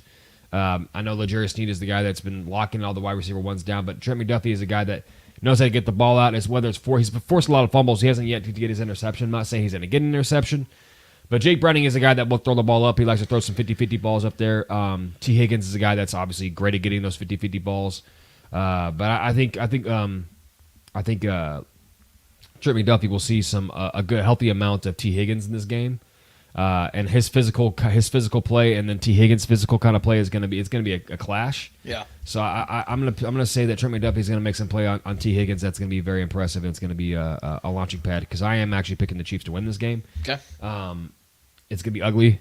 But I think this loss to the Raiders, there was never a time to rebound and rally the troops after that kind of loss. I mean, when is it going to happen? Yep. You know what I mean? So that's got to happen this week against a backup quarterback, regardless of how good Jake Browning's played in the past few weeks. After a letdown week last week, he's going to be pumped and ready to go redeem himself. This whole entire Chiefs team should be ready to redeem themselves. So it's going to be matter. It's going to come down to who wants it more, and I'm picking Trent McDuffie to make a play defensively to kind of lead the way for that defense. Definitely not a bad pick. I mean, every damn week this McDuff is doing his thing, man. Right. So definitely not a bad pick at all. I think he's an all-pro this season. And to your point about Travis Kelce, that's a great pick because I just went and looked it up. In his last 4 games against the Bengals, playoffs included, he's averaging 7 catches for 64 yards and has 2 touchdowns in those games. So that's just a 4-game sample size, and he's played pretty damn well. And I know there's a little bit of a revenge factor because he had mentioned in I believe the New Heights podcast that he was pissed at the Bengals for passing him up in the draft, and he knew that was going to be a local team, a hometown team, passed up on him. So there's a little bit of a personal vendetta he's got against him. So I would love nothing more than to see Travis Kelce do his thing in this game. My key players, I've already mentioned him a couple times, guys, is L'Jarius Sneed, because if L'Jarius Sneed plays well in this game, that ups the chances for the Chiefs so much because of the fact that he has been their lockdown corner. And we know the Bengals' greatest strength is their wide receiver room. By far, their greatest strength is their wide receiver room. So if their wide receiver room is not clicking and not killing it to the point where they're dominating or dictating the pace of the game, where they're moving the chains on third downs, they're getting big chunk yards, 25, 30-yard catches. If that's not happening, this Bengals offense is very limited because, again, they have a backup quarterback there, and he's going to have to be a little bit more creative, and they're going to ask more of Jake Browning, and that's when the turnovers start to come. And I think that's the way the Chiefs win this game is L'Jarius Sneed locking down Jamar Chase or T. Higgins, whoever he's going to be on. Mostly, it's probably going to be more Jamar Chase if and when he does play this game because we know that he's their best receiver. So L'Jarius Sneed's the guy I'm looking at on the defensive side. The offensive side, guys, look, I can't sit here and make a case for any wide receiver, making a big difference in this game. I know Rashee Rice is probably going to have a good game. It has to be the protection for Patrick Mahomes. It has to be, and call me crazy, but damn, wouldn't it be nice if the guy that Brett Veach just gave a 4-year, $80 million contract to, wouldn't it be nice if he decided to have a good week every once in a while? Juwan Taylor, that's the guy I'm looking at this week, is currently the highest paid offensive lineman on the Chiefs team. I'd like to see him decide to go out there and have a clean game. It's been a while. It's been a while since we saw the Chiefs' right tackle not give up a bunch of pressures, not look like Andrew Wiley out there with $80 million attached to him. So that would be really cool. I think if I'm sorry, I almost called him Andrew Wiley.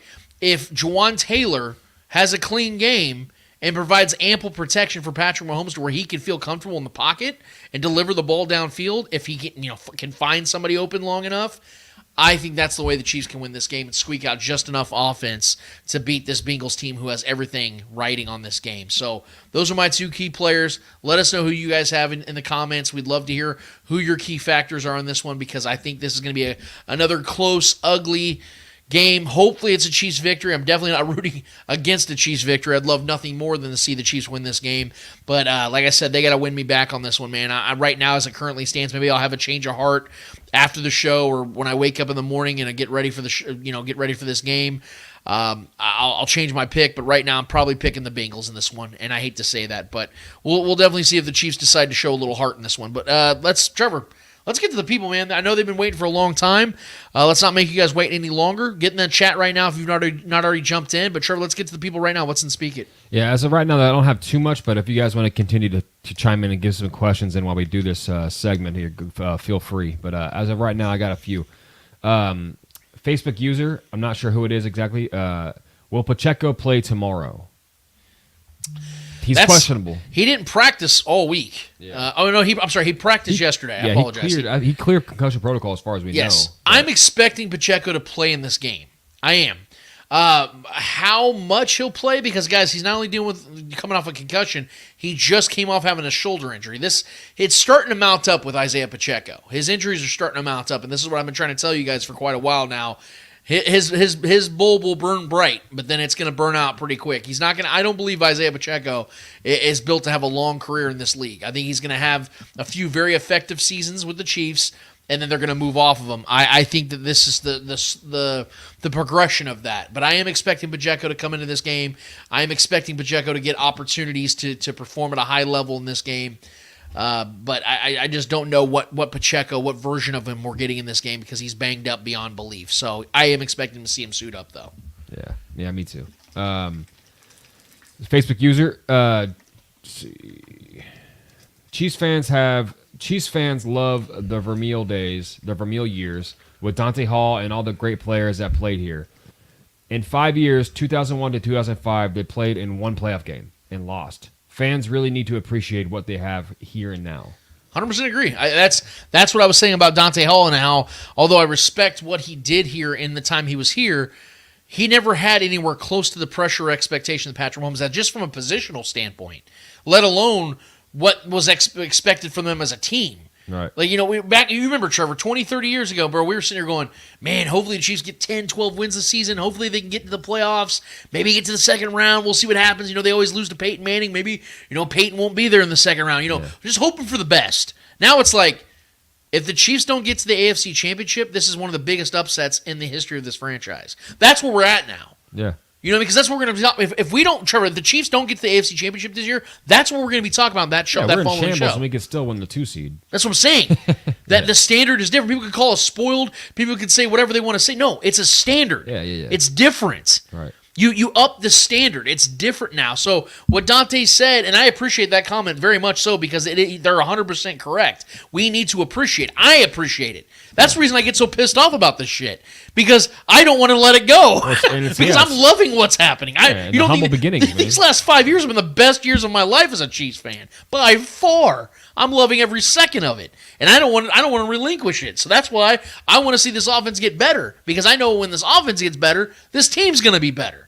Yeah. And for the record, Trevor, I don't know if I told you, but on that poll, when 3/4 of the people said they would hit the button to make this offense better, that never have a wide receiver room this bad again, but never deal with the defense again, I would click the button too. Because the Chiefs just won the Super Bowl with the 16th best defense in the league. They don't need to have an elite defense. Is it fun? Is it great? Yes. I love having an elite defense. It would be best of both worlds. They have a capable quarterback or capable wide receiver room and an elite defense. That could have been very much this season, Trevor. That could have been the reality. In 2019, that defense wasn't elite. There were some elite players on that defense. Yeah, it was like 11th. I think it was 11th ranked defense. They were a good defense. Yes. But they weren't elite. No, by any means. Yeah, and we had aging guys in that defense, that were kind of ready to go, and some free agents that we had that were, not the best. But, yeah, man, so I agree. I think I would press that button as well. I mean, this team goes as Mahomes goes, and we're making it about as tough as possible on Mahomes at this point. So you can't have that. Next question is from our guy James T. Kirk on YouTube. This is more of a statement, I believe, than a question. I ain't gonna lie, Veach dropped the ball this season. Overpaid for Juwan Taylor, not addressing the left tackle position, ignoring the wide receiver room. Veach has to be better. I think you speak for all of us, my guy. Nicholas on X. If Snead plays, who do you think has a bigger game, Chase or Higgins? Oh, without question, Higgins, because I think that it's going to. Well, I think just based on health alone, Higgins is going to be the better player in this game. How much he plays? Yeah, because I think Jamar is going to play in this game. I just, like Trevor said, separating your AC joint problem, getting shot up all week. He takes a big hit, or he dives for a pass and lands on that shoulder. How effective is he going to be? And furthermore, even if Jamar was healthy, Trevor, I'm giving Snead all the benefit in the world in this one, because I've seen him shut down A.J. Brown. I've seen him stifle Tyreek Hill and Devontae Adams and Stephon Diggs had one catch. Like, this man has shut the best of the best down all season.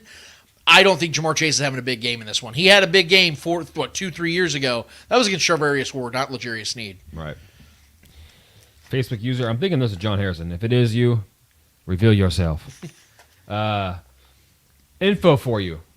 Last year, Chiefs gave it away 29 times, received it 29 times. Turnover margin was 0. This year gave away 26, only got back 16. Turnover margin -10. 26th in takeaways and 27th in giveaways. Yeah, and we talked about That this is last a season. massive stat. Well, we talked about last season about how this team they were not plus in the turnover category, like we said, and they were still winning games at an historic level. Like they showed teams that like were at a wash or negatives usually always had a losing record. Never made the playoffs. Definitely didn't win no Super Bowl. So what the Chiefs did last season was special. That's what I'm talking about. When you don't have an offense that can overcome those turnovers, you're not the team we expected them to be. It's that simple. So yes, the turnovers are a big thing. They got to clean it up. But sometimes you just have to have an offense that can overcome them. Because sometimes you don't have a team that can overcome the turnover or they can stop turning the ball over. Sometimes that's just what you are. Right. But you got to have an offense that's good enough to overcome it. Because like we said, remember in 2021, Trevor, that team started off not only 3-4, but were leading the league in turnovers for the first 7 weeks of the season. But what did they do? They started clicking. And Tyreek Hill stopped dropping the damn ball. Yeah. And all of a sudden, they're hosting the AFC Championship. That's how it goes, man. They had the guys that were able to overcome it. They don't right now. Gotcha. Next one is a Facebook user. If Nick Mullen and Mason Rudolph can throw on Cincy the last 2 weeks, the Chiefs and Mahomes better be able to throw on them. If not, they're in serious trouble. They've been in serious trouble, man. And I never, honestly, as much as the Bengals defense, like we put up that the stats and what they've allowed this year and how bad that defense has been this year, in comparison to the past couple of years for Cincy and what we know their defense to be. I have no faith in the Chiefs to just continue the trend of what other teams have been doing, because the Chiefs, for some reason, we like to play down to the level of the team that we play. No matter how good we are, we tend to do that a lot, and the Chiefs just have not put it on anybody. Other than the Bears this year, the Chiefs haven't just went out there and put it on anybody offensively this year. So in no way do I expect the Chiefs to go out there and do, even as crazy as it sounds, to go do what Nick Mullen and Mason Rudolph did to them. I don't expect it, because they don't have the talent that those guys are throwing to. They don't have the Justin Jeffersons and the Addisons and the the Deontay Johnsons and the Pickens.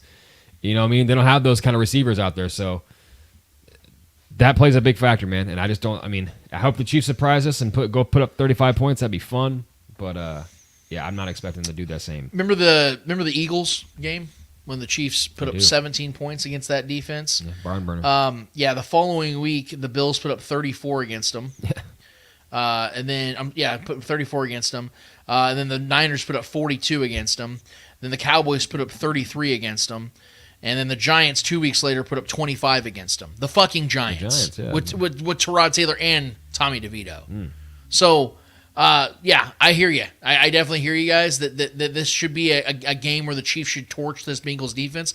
There are several games throughout the season, like Trevor just said, where you can only really pinpoint one time where the offense just torched the defense. Yeah, name me all the studs in that Raiders secondary. You could point, I guess, to the Chargers game 6-7 weeks ago when the Chiefs went off on the Chargers, put up 31 or whatever. They had like 420 yards of offense. Sure. We're talking about 2 games for the entire damn season. Yeah.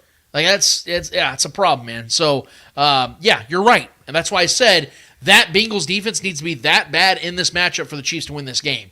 I'm not expecting Lou Anarumo to come into this game laying down. I'm expecting him to have this defense fully aggressive, because to their credit, against Nick Mullins and guys like that, they probably thought that they can go in there and probably mop them up. They weren't as focused as they probably were, knowing they're going to be facing Patrick Mahomes. And what do we talk about all the time, Trevor? The Chiefs get everyone's A game. Yep. Nick Mullins don't get everybody's A game. You know what I mean? I think there's a little bit of a difference of intensity. Especially this being a rivalry game. Yes. This is 100% a rivalry 100%. game. So, I mean, you don't think both these sides are going to be juiced? Listen, it sucks to say. I mean, I'm a Chiefs fan, obviously, but when it comes down to, a juiced matchup, who's going to bring it more? I'm putting my money on the opposition. Right. To show out. That Bills game, they wanted it more than us. Right. The Eagles game, they wanted it more than us. These teams that we have rivalries with, that we have, not necessarily bad blood, but like teams that we've traded losses and wins and losses with and had played in big games against, these teams have brought it more than we, and shown that they want it more than us. I think Jake Browning's going to want to go out there and prove that he can beat the Chiefs. Right. You know what I mean? Like, this is a big moment for that kid. You know what I mean? For that guy. He's not a kid. But, yeah, man.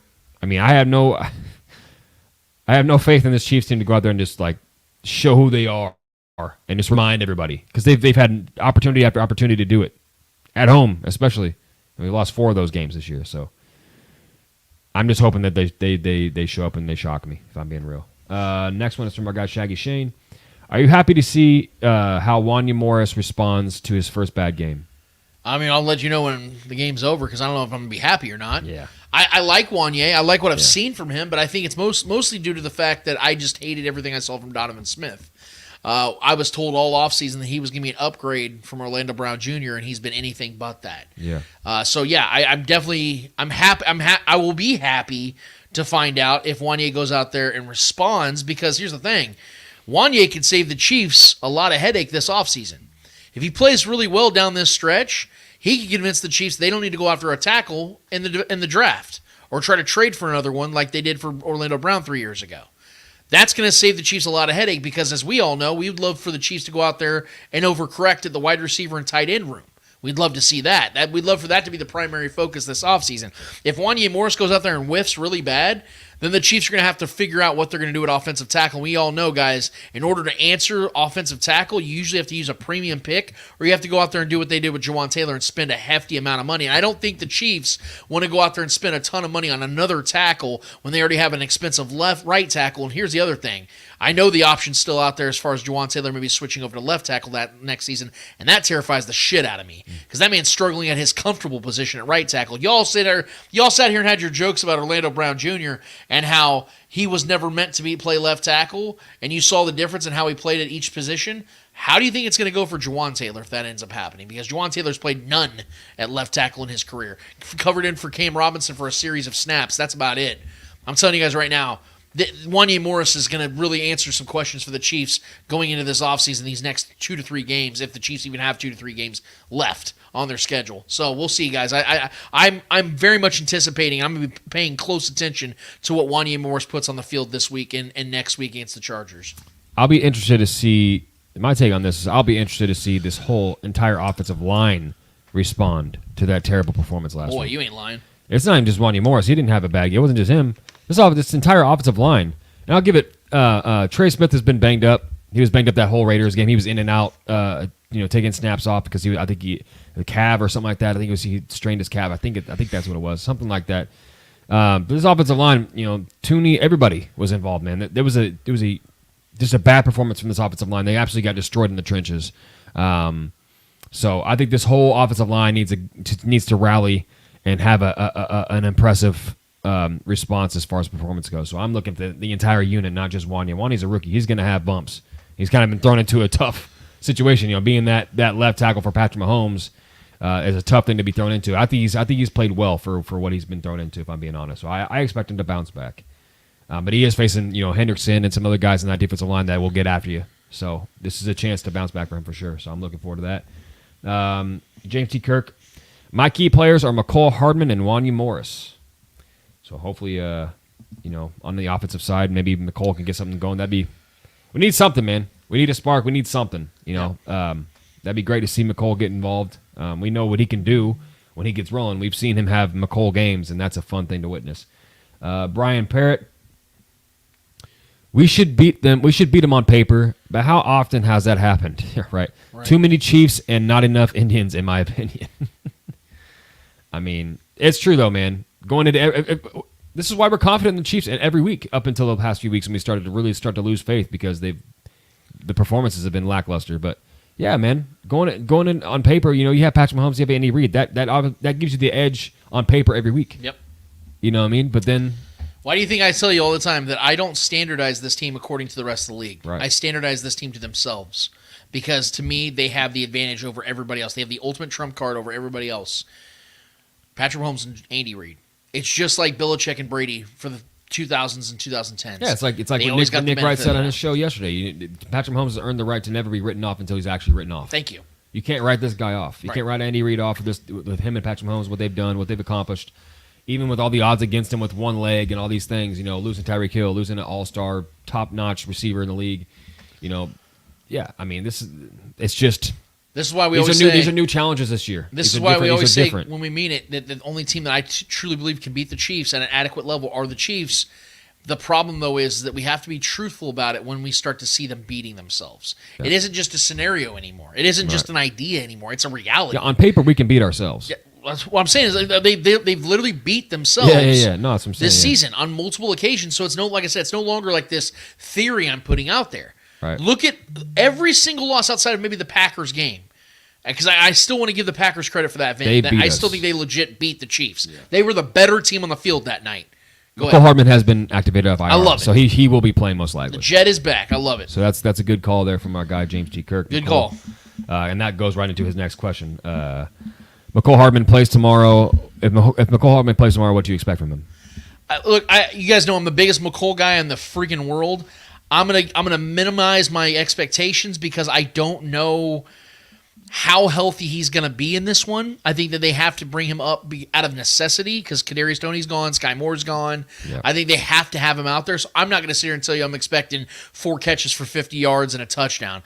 I think that 𝚂𝙿𝙾, as long as he's on the field, I think that's just going to open up a little bit here and there for the offense. So I'm looking at McColl just being a guy that can take some attention off of Travis Kelce, take some attention off of Rashee Rice. If he can do that, I'm not really worried about the stat column. I just want to see him be out there, be an effective piece to where the Bengals have to respect his speed because we do know that's one thing he's got that everybody in the league knows, that if this dude gets the ball in his hands, he can fly by everybody. Yeah. So as long as he's just that dude that, because they're going to have him in motion. They're going to have him running around. Patrick will be in shotgun, and you'll see him in motion. They might give him a couple of those little dump-offs, and we'll see what he does. But I'm not worried about his stats. As long as he can just take a little bit off of 87 and number 4, I'm happy. Yeah, just score me a touchdown. Can you give me a touchdown? Maybe 2? That's all I care about because we know we can stack up the yards between the 20s. Yeah. We know we can do that. We know we can get a first down here and there. We know we can convert a 3rd and 15 here and there. Cool. Can you go score a touchdown? When things get tight, can @𝚂𝙿𝙾 find that connection with Patrick Mahomes again on a jet sweep? I don't care how it is. Whatever we do, can we score touchdowns, put up points, and force these teams to chase us and allow our defense to go put their ears back and go to work? Because that's how we're going to win games. Right. If we can just score some goddamn points, I mean, we're in good position. Force teams to chase us while our defense does what they've done all year, holding teams under 20, 21 points all year long. Doesn't matter the offense. You know what I mean? So, yeah. If you can just go out there and score and be productive, that's all I care about, man. I don't care about having a big day. Just go give me a tutty, man. Shaggy Shane, FAU hasn't shown anything his rookie season. I feel he will be Mike Dana's replacement. Are you upset with that draft pick? No, not at all. I maintain my stance, and I reserve my right to maintain this stance with FAU. We have to remember, because to Shaggy's point, you're talking about him being a replacement for somebody else. Why would he be a replacement for somebody else if he was better than that player right now? He's not. Mike Dana's the better player. So right now, you're seeing him as an understudy. I look at FAU as a long-term investment. Just like I looked at a lot of these draft picks. I didn't have a lot of negative feedback, Trevor, for some of these draft picks, but I said a lot of these guys feel like 2024 players. I think Chamari Connor is going to be a 2024 player. I said Rashee Rice was going to be, and I still believe that overall. Even though he's played very well in 2023, I think we're going to see Rashee Rice really take stride in 2024 and become more of a developed asset. Same with Chamari Connor. Same with FAU. I think it all falls in line where I think this is going to be one of the underrated draft classes of Brett Veach's career. Yeah. Where it's going to be one of those that in year 2, oh shit, you remember that dude they drafted 31st overall? Damn, this dude's got 7 sacks in the first 9 games. I think that's the kind of guy FAU is going to be. I think him and George Karlaftis, that's what I said. Him and George Karlaftis are going to be a deadly duo, man. I really do believe that. I'm not taking anything away from Mike Dana, but I think he's going to go make money probably in Chicago with the Ryan Poles connection, things of that nature. I think a lot of that depends on where Chris Jones goes. I think if Chris Jones is not a Chief next year, I think we find a way to keep Mike Dana. I think it'd be important to keep a guy like that around. But here's the thing, though, is I don't think losing Chris Jones, I don't think Mike Dana replaces that. No, not necessarily Chris Jones is such a presence in the middle. Yeah. You're going to have to start focusing on rebuilding the middle of your defense if you lose Chris Jones.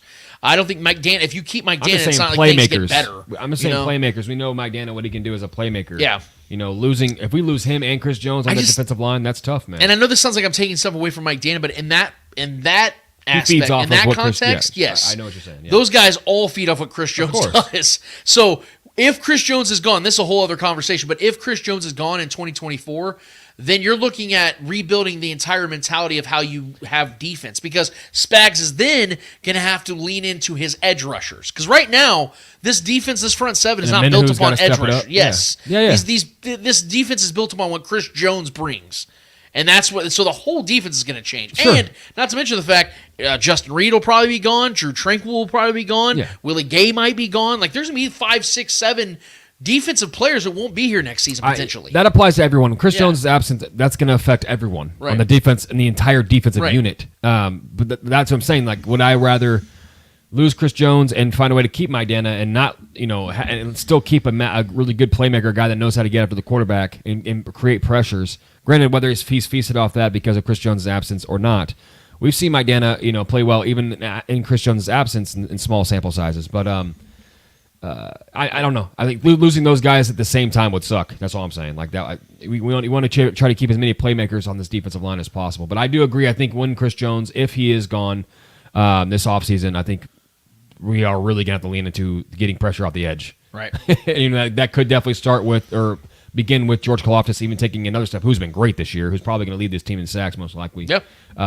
Who's been a great taking that next step. But I think FAU has to become something. And if he doesn't, it's another miss. But I think if we're banking on Brett Veach making right moves, I think he's swung and hit a lot on the defense. So I have faith in FAU becoming something. And we know who FAU, dude, he was an absolute freak in college. He was a stud. Yep. And him just happening to be a local kid and a Chiefs fan at heart is just kind of a cherry on the top of that situation. But I think we've seen, I know it's preseason and the limited snaps he's had in the regular season, he's got a really good burst off the edge. And I think you pair that with, Amenahu and the strength and the speed of George Karlaftis, who's already established himself in this league, I think, as a really good edge rusher.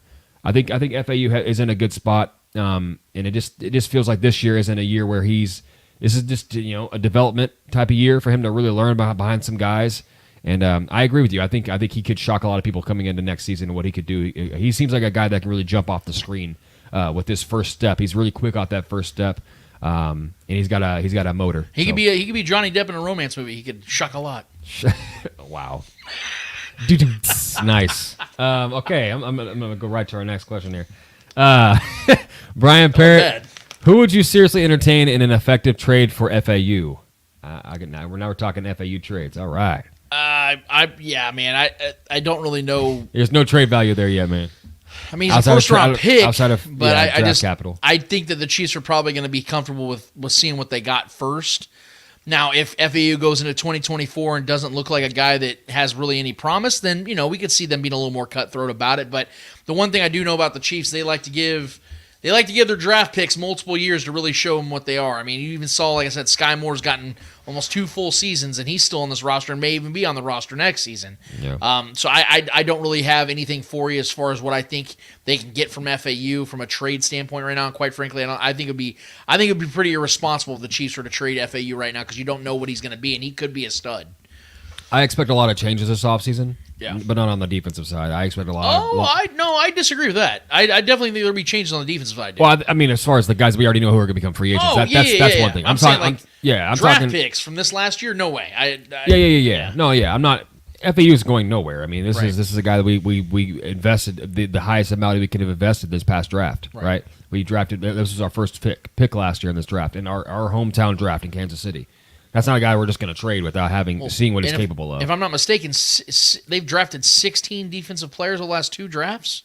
Something like that, like 15, 16 draft. Yeah, so they've definitely, and that's what I love, is I love to see them do that because in my opinion, I think the best way of keeping this team at a championship level is you continue to draft defensive players and then you continue to go out there and spend money on offensive players. Yeah, all I'm saying is if there's going to be a shakeup on any side of the ball, it's definitely going to be on the offensive side of the ball this offseason. I mean, we're going to see some definite moves. Oh, this wide receiver room is going to be completely depleted outside of Rashee Rice. In my opinion, I'm just going to get out of it. Safe at this I'll point. get out ahead of it now because we'll talk about this plenty this offseason. I do not want Sky Moore and Kadarius Toney back. They're dead weight. I know, Trevor, that we like to believe that Kadarius Toney could become something. He's not that something. Yeah. He's not. I will die on this hill, and if I'm wrong, guys, drag me forever. Kadarius Toney's not a good football player. Okay? Sky Moore's not a good football player. MVS is 100% gone because he's going to save the Chiefs $12 million against the cap next season. Those three are 100% need to be gone. Is gone as MVS. I get it, but I'm saying I can see a scenario where Andy Reid vouches for Sky Moore. And I can see a scenario where I jump off a bridge when that happens because that's bullshit. We've had 2 whole seasons now of Sky Moore. He's not good. Yeah. Okay, he sucks. Kadarius Toney, we've had a season and a half. Not good football player. His notable play is a fucking punt return. I love the punt return. Well, we loved it. It was great. Guys, he's not a punt returner. Longest He's punt supposed to be a returner, wide Super receiver Bowl one. Andy Reid and Brett Veach quantified him as a star. Yeah. He's not a star. And if he is, it's one that flickered out about 1 million years ago. We never saw it happen. I think we should make a bet here. Not on the show, I'm but good with it. I think Kadarius Toney's back next year. God. I think it's going to happen. I still think they believe in him. And it's like a guilty pleasure thing for me, man. He's like my Nicolas Cage. I'm a big Nicolas Cage fan. A lot of people hate Nicolas Cage But Nicolas movies. Cage has the results. I know. But it's like he's like my Nicolas Cage, man. I don't know what it is. He's in so many awful movies, but and Kadarius has made so many awful plays this year. But I do think he has a skill set that Andy Reid loves. Look, man, we were desperate enough to bring McCole back after we let him walk. But McCole actually had results. I know. You know what I mean? Like, that's the difference. We can sit here and shit on McCole, but one thing we can't take away from this man is he's played big in big moments. Yeah. He's produced. Kadarius Toney's never produced. Well, ever. Yeah. I mean, you're right. You know I'm right. That's the whole thing. It's like it's a results business. To me, it's insanity to bring him back and expect something different. Yeah. What is going to be any different next season? It's like committing to Bob Sutton for 4 years. Exactly. But even to that point, Bob Sutton produced for the first 3-4 years. Yeah. Well, yeah, he walked into a loaded defense. Oh yeah, but he produced. They were good. Multiple Hall of Famers on that defense. Yeah, of course. Don't get me wrong. I'm just saying that Kadarius Toney, you can't even really make an ample comparison because he's walked in and has been. I'm just telling. I'm neutral on it. I think I do like Kadarius Toney. I like what the possibility of him becoming if he can get his shit together. I still like it's just a. Sure, who'd you rather have back next year, Demarcus Robinson or Kadarius Toney? Demarcus Robinson. Thank you. Fuck me. That's how bad it is. I know. It's horrible. I hate it. It makes me feel dirty. I feel very dirty. I feel so. Sure, dirty. who'd you rather have back, Kadarius Toney or Byron Pringle? Oh, God. Don't listen to Shag. I know that. I don't want that to hurt your feelings. Let's be real. Yeah. I'd rather have Byron Pringle. Come on, man. Pop, you just can't stop, man. I would definitely have Mr. Pringle back, dude. I'd rather have Chris Conley right now than Kadarius Toney. Oh, fuck. Yeah. Yeah. Next topic. James T. Kirk. People love to point out that the NFL and Roger Goodell favor the Chiefs. What do you make of how the schedule makers screwed the Chiefs from November 26th until tomorrow? Every team we have faced had a bye. Yeah, every team for the last 8 games for the Chiefs has more rest. Yeah.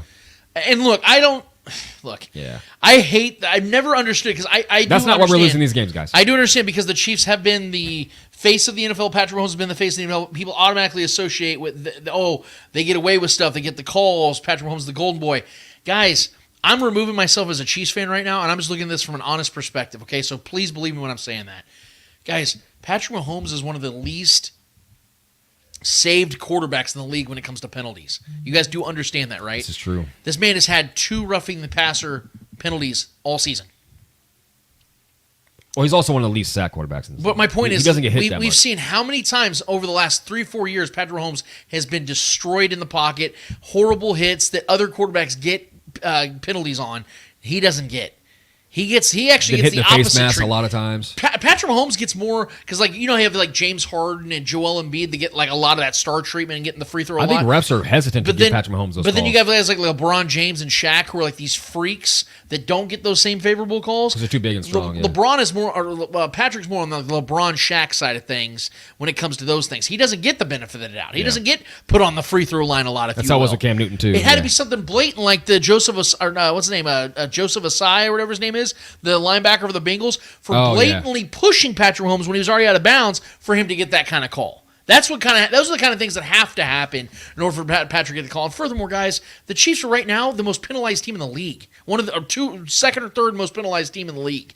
Don't spare me that, okay? Please spare me that, guys. I mean, outside of the KU game against UNLV this week, I think the Chiefs have been hit with more penalties than anybody. So there is no favorable calls the Chiefs get. The schedule absolutely did bone the Chiefs this year. I think, if anything, if we're being honest here, it's been more about a Chiefs fatigue than the Chiefs getting favorable calls to keep them in the limelight. I don't see that. I really don't. Now I'm going back to being a Chiefs fan.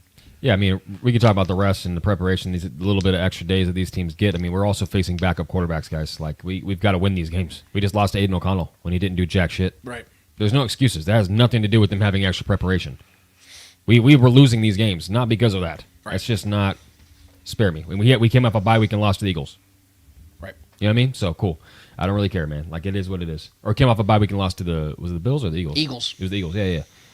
Either one of those games. And we had plenty of time to prep for those games, too, so I don't want to hear it. Last one is from James T. Kirk.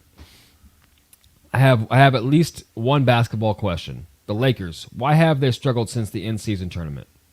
Because they're not a good team. They don't have a good enough roster for the longevity of an NBA season. Can they hone in for 5-6 games? Yeah, they just did it. They can hone in. I don't think they've struggled that bad. They have. LeBron. Their defense is horrible. The defense has been bad, but I mean they've still been putting up a lot of points. They've been getting like blown out. No, but I'm saying that you would agree with me right now. This team isn't good enough to win the championship. No.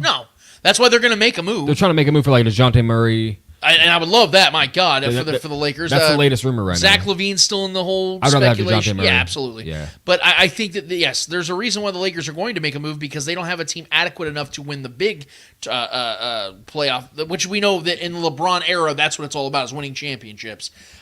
They struggle because they don't have good enough defensive players, or at least they're not healthy enough right now. I know Vanderbilt's been dealing with his injuries. And just situationally, they have not had guys that have been consistent enough in shooting too. Yeah, Prince was brought over to be a shooter. He's been good at times. Gabe Vincent's been out for a long time. That's also a big thing. Getting him back will be a big, but he's out for another like 4 or 5 weeks. The one good thing the Lakers have going for them is AD has maintained his health. AD's been great this year. He's been amazing. He's been great. He's probably going to win Defensive Player of the Year. He's been incredible. Dude. So yeah, I think that's the one. And LeBron's been great as always. Vintage LeBron. I do think though, once they make that move, you're going to see a little bit of a difference from this team because they need that one more piece, that punch. Yeah. And once they get it, like I said, a Javonte Murray or a Zach LaVine or a guy like that, another really good ISO scorer. Yes, if they get another guy that can just take a little bit off of LeBron James's now 39-year-old body. Yeah. I think that's going to be something that you see. They become a legitimate threat out of the West because, quite frankly, the West hasn't been that good this season. Yeah. In comparison, like to most seasons, they've not been that good. Like the Nuggets, do we really believe the Timberwolves are going to be this team in 2 months? No. I don't believe that in February and in March we're going to see the Timberwolves fighting for an NBA champion. I don't think it's going to happen. Yeah. So the Nuggets are the real only humongous threat to me. The Clippers, yeah, they've been playing better basketball. No offense to anybody that likes the Clippers. I don't believe in this team, and I never believed in this team, and I'm never going to believe in this team because of what they're built around. Kawhi Leonard, his injury-prone ways. They have the Lakers number, though. They do have that's true. I will agree with that, but I'm saying that just from a contender's perspective, I don't think outside of the Nuggets there's anybody that really stands a legitimate threat to the Lakers. Because if we remember, just last season with the Lakers having their struggles, they still got to the Western Conference Finals. Yeah, and I think that's what's going to happen again this year. I think we're getting a rematch of the Western Conference Finals. I would love that, and that's what I'm saying. Though. I know they've racked up some losses, but they've looked good in those losses. I know that I'm not a moral victory kind of guy, but I mean, even in that Christmas Day game against the Celtics, who are probably the best team in basketball. Sure. They were toe-to-toe with them. They just went to overtime with the Pistons. Dude, but I mean, think about that Pistons team is giving everything every single night. But it wasn't Boston, too. That's the wild thing, man. But that Boston team is the best team in basketball right now. Yeah. And the Lakers went toe-to-toe with them. That was a great game. They did. You know what I mean? That was a great game. So, I mean, I still think this Lakers team is a very good team that's going to compete to the end of every single game. And they just need that shot in the arm. Yeah. And I mean, you need consistency out of a third guy. Like Austin Reeves, he has his games every once in a while. Who's a good solid player, but I think he's probably going to get traded for whatever they try to get for DeJounte Murray or whoever they get. But they are a piece away, I think, from being a true contender. I really do think that this team is really good, and behind AD's leadership on defense, man, this team can be. And then, like I said, getting I know it's not a big name, but getting a Gabe Vincent back in the rotation, a guy that is a deadly shooter from the 3-point range, is a very important thing. You know, we all know what LeBron can do with guys that are dead eye shooters like that. So. I don't think they're struggling that bad. I know they've been racking up some losses, but just watching them, I watch a lot of Lakers basketball, a lot of LeBron basketball. They still look good. This is a good team, so I'm not worried about them. When it comes to playoff time, I'm putting my money on LeBron and a healthy AD in the playoffs. I'm putting them up against damn near everybody in the West. Yep. Right. Even though they've lost consistently to even my Kings teams, who is a good team in the West, but I don't have faith in them to go make a long run in the postseason. I would love that, but I just don't think that's what they are yet. Right. But like you say, like the Nuggets, the top-heavy teams, even the Wolves, I don't have trust in the Wolves to go on. I don't think they're mature enough yet, and I don't think they're that kind of team that's going to go on some run in the postseason. They're a very good regular season team. I just don't trust them to do that in the West. So. I agree. Yeah.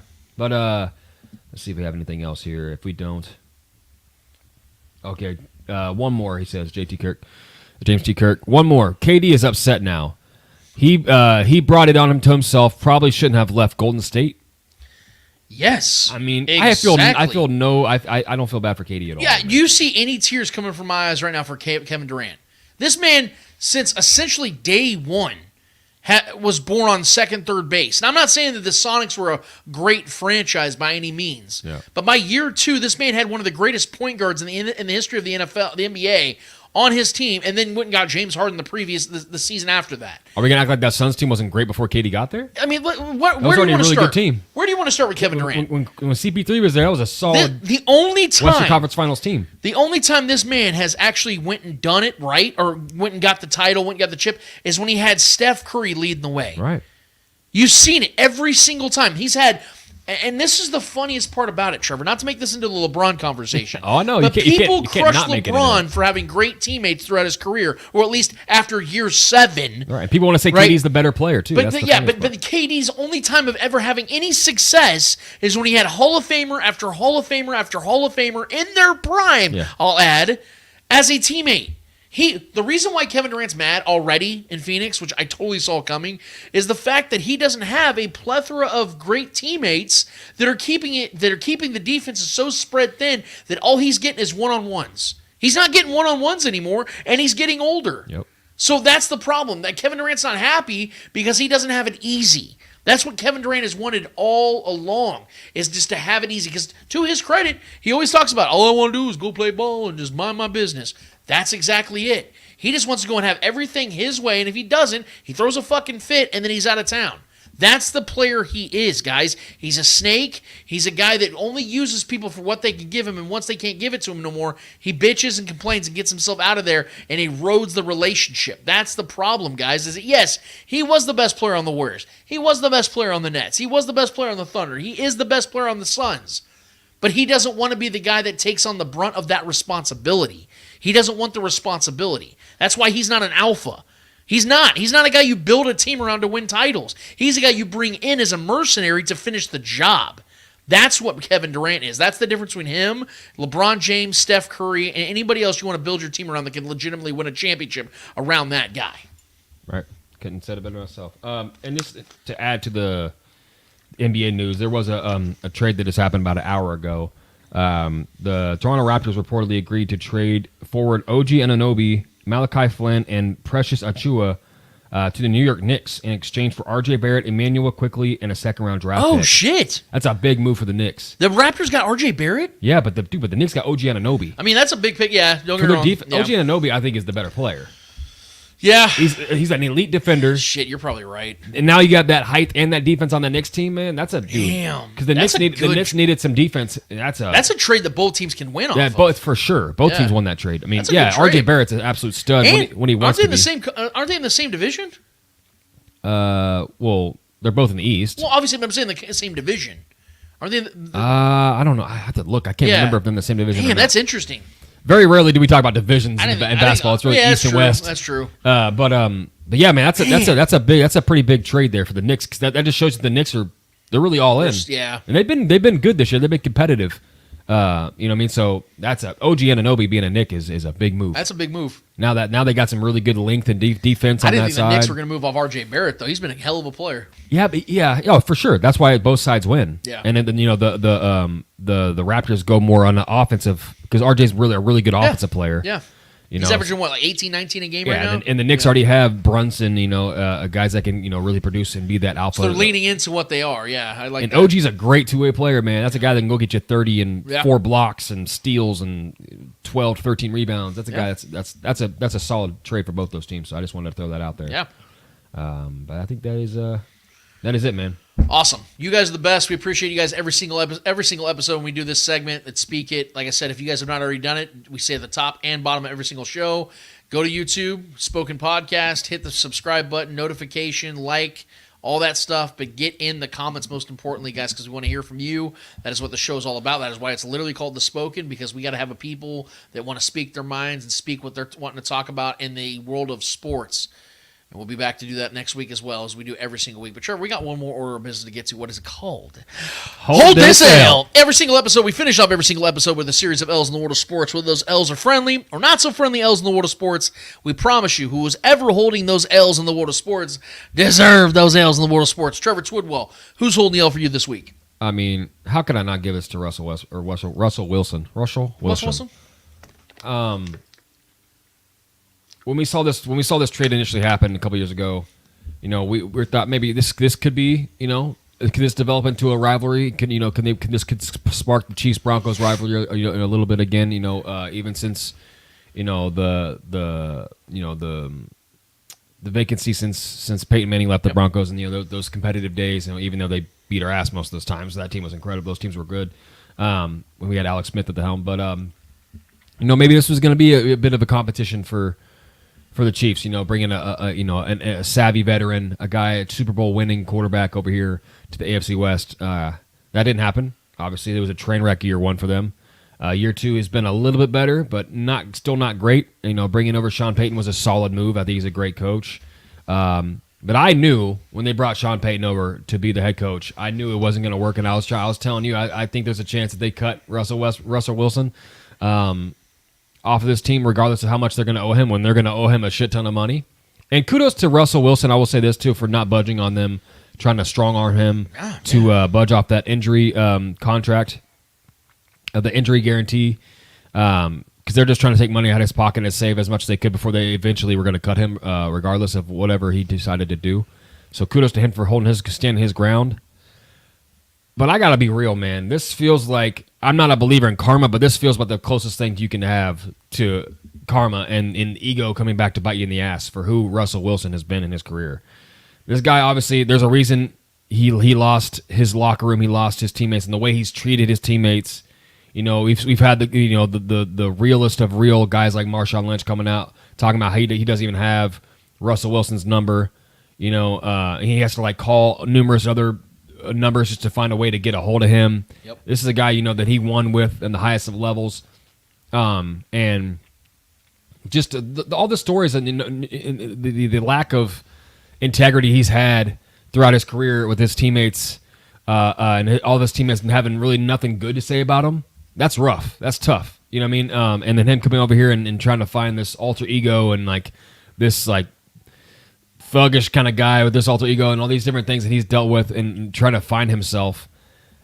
He's continuing to you know, make an ass of himself in his career, if I'm being honest with you, man. And it goes to show that, you know, who he is just someone that's not trustworthy. Who he is someone who's kind of pompous, and he had his own office. And this is on the Broncos too. This is a double L. Yep. This is on the Broncos and Russell Wilson.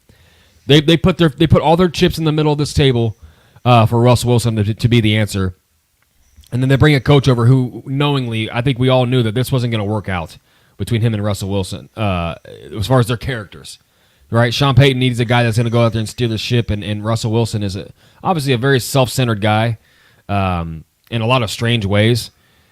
But the fact that he's going to be cut probably by March is what they're saying. The reports are saying he's going to be cut by March. It's an L for the Broncos because they're going to have to pay this guy for multiple years even after he's gone with all the owed money and guaranteed money. Obviously, it's a win for the Chiefs because who knows who's going to be throwing the ball for the Broncos. Who knows how they're going to look. I mean, I trust Sean Payton to find something to put something together because he's a great coach, but it's just the debacle that it's been for Russell Wilson. You know, the debacle that it was in the last couple seasons in Seattle, his fallout with his teammates, his fallout with his locker room, his fallout with Pete Carroll. Two great coaches he's been around, obviously. You know, Nathaniel Hackett took the fall in season 1 for the Broncos when all that went down, and that awful demonstration of what we thought the Broncos could be that year, and all the people that were buying in on the Broncos being a Super Bowl contender and all these things. So I think we're starting to really see who the problem is with Russell Wilson. I think a lot of us who are really tapped in kind of know this, that he is the issue, that he is the problem. But this is a double L, man. This is an L. This is going towards the Broncos for putting all, like I said, all their faith into a guy like that was very has a very fragile ego, doesn't know who he is. And then, you know, and then going to get a coach that you knew was going to not have the patience for that kind of person. So it was kind of a setup to fail kind of scenario that they put on themselves. It's a strange thing to see. One of the weirdest scenarios I've seen in a while as far as what a franchise does to kind of self-sabotage themselves. It's a wild thing to see, but I mean, if I could be happier that it's happening to the Broncos, if I'm being real, from a Chiefs perspective, because all that shit that they talked for so long, and then all the shit they were talking when Russell Wilson arrived, and as if they were going to be something, and now it's all completely falling apart. So for that, There's a lot more details I can go into, but I don't need to go. I think a lot of this stuff speaks for itself. So for that, Denver Broncos, Russell Wilson, do me a solid favor and hold this L. Yeah, it's my favorite part of the fact is when I looked it up, my old tweets. When the Broncos got Russell Wilson, we talked about how this makes them a team that can legitimately make the playoffs. Yeah, I was in on it a little bit. I thought that'd be. But what I thought was hilarious is they go and give him a 5-year extension. Right. When not only was he in his mid-30s already, he was a quarterback that had been sacked almost 500 times in his career, and he's undersized, albeit. It was also the fact that you had 2 years of control left on him. Yeah. The Seahawks just gave him that extension a few years before. They willingly traded him. There was no reason to give him that extension. Yeah, there was no reason. You could have said, hey, let's see what you do this season. If you play really well, we make the playoffs, then we'll talk about that big extension. We'll even add some more to it. Right. They didn't. They panicked. They freaked out because they had, the fear of never having a great quarterback again, so they just overcompensated on him. And now they're going to have to pay him. I think there was $160 million in dead cap over the next 2 years. So crazy. So I get it. Yeah, I didn't think this was going to happen as far as them moving off of Russ this early because I didn't think they really could. So now the Broncos, yes, they'll get out of the quarterback hell, but now they're in dead cap hell. Yeah. So it's not like it's going to get better for the Broncos anytime soon because now Sean Payton can't go shopping. That's why they want to see what they got in Jarrett-Stidham. They should have traded Jerry Jeudy and Cortland Sutton when they had a chance. Well, that's what's going to happen. And now both of them might not even play this week, which is hilarious. But they're going to try to see what they got in Jarrett-Stidham. Right. Because they have him in-house. And if he plays decent, he might have to be their quarterback next year. Yeah. Because they're not going to have a good enough draft pick to go get one of these difference makers in the draft. And they're not going to have money to go and spend on another quarterback. So they're going to have to figure out a way, and I don't think they have the draft picks, quite frankly, to really make a lot of differences this next season because they traded away all their assets to get Sean Payton, to get Russell Wilson, to get all these pieces. The Broncos are 2-3 years out, in my opinion. And is Sean Payton going to be here in 3 years? Is he going to still be coaching in 3 years? I think so. I mean, maybe, but he's already in his 60s, and he loved TV. He was good at it. I'm just saying, if this goes where the Broncos are winning 5 to 8 games a year for the next 2 years, do you really think he's going to be hanging around? I don't think so. So, to me, I think this is a shit show. It's always been a shit show. Russell was one of the biggest shits they took, and now they're trying to wipe their ass, and I get it, but they're not done. So there's going to be more shit to come. But I appreciate that was a good L, Trevor. I have a W and an L, and for one of the first times ever, it's going to be the same thing.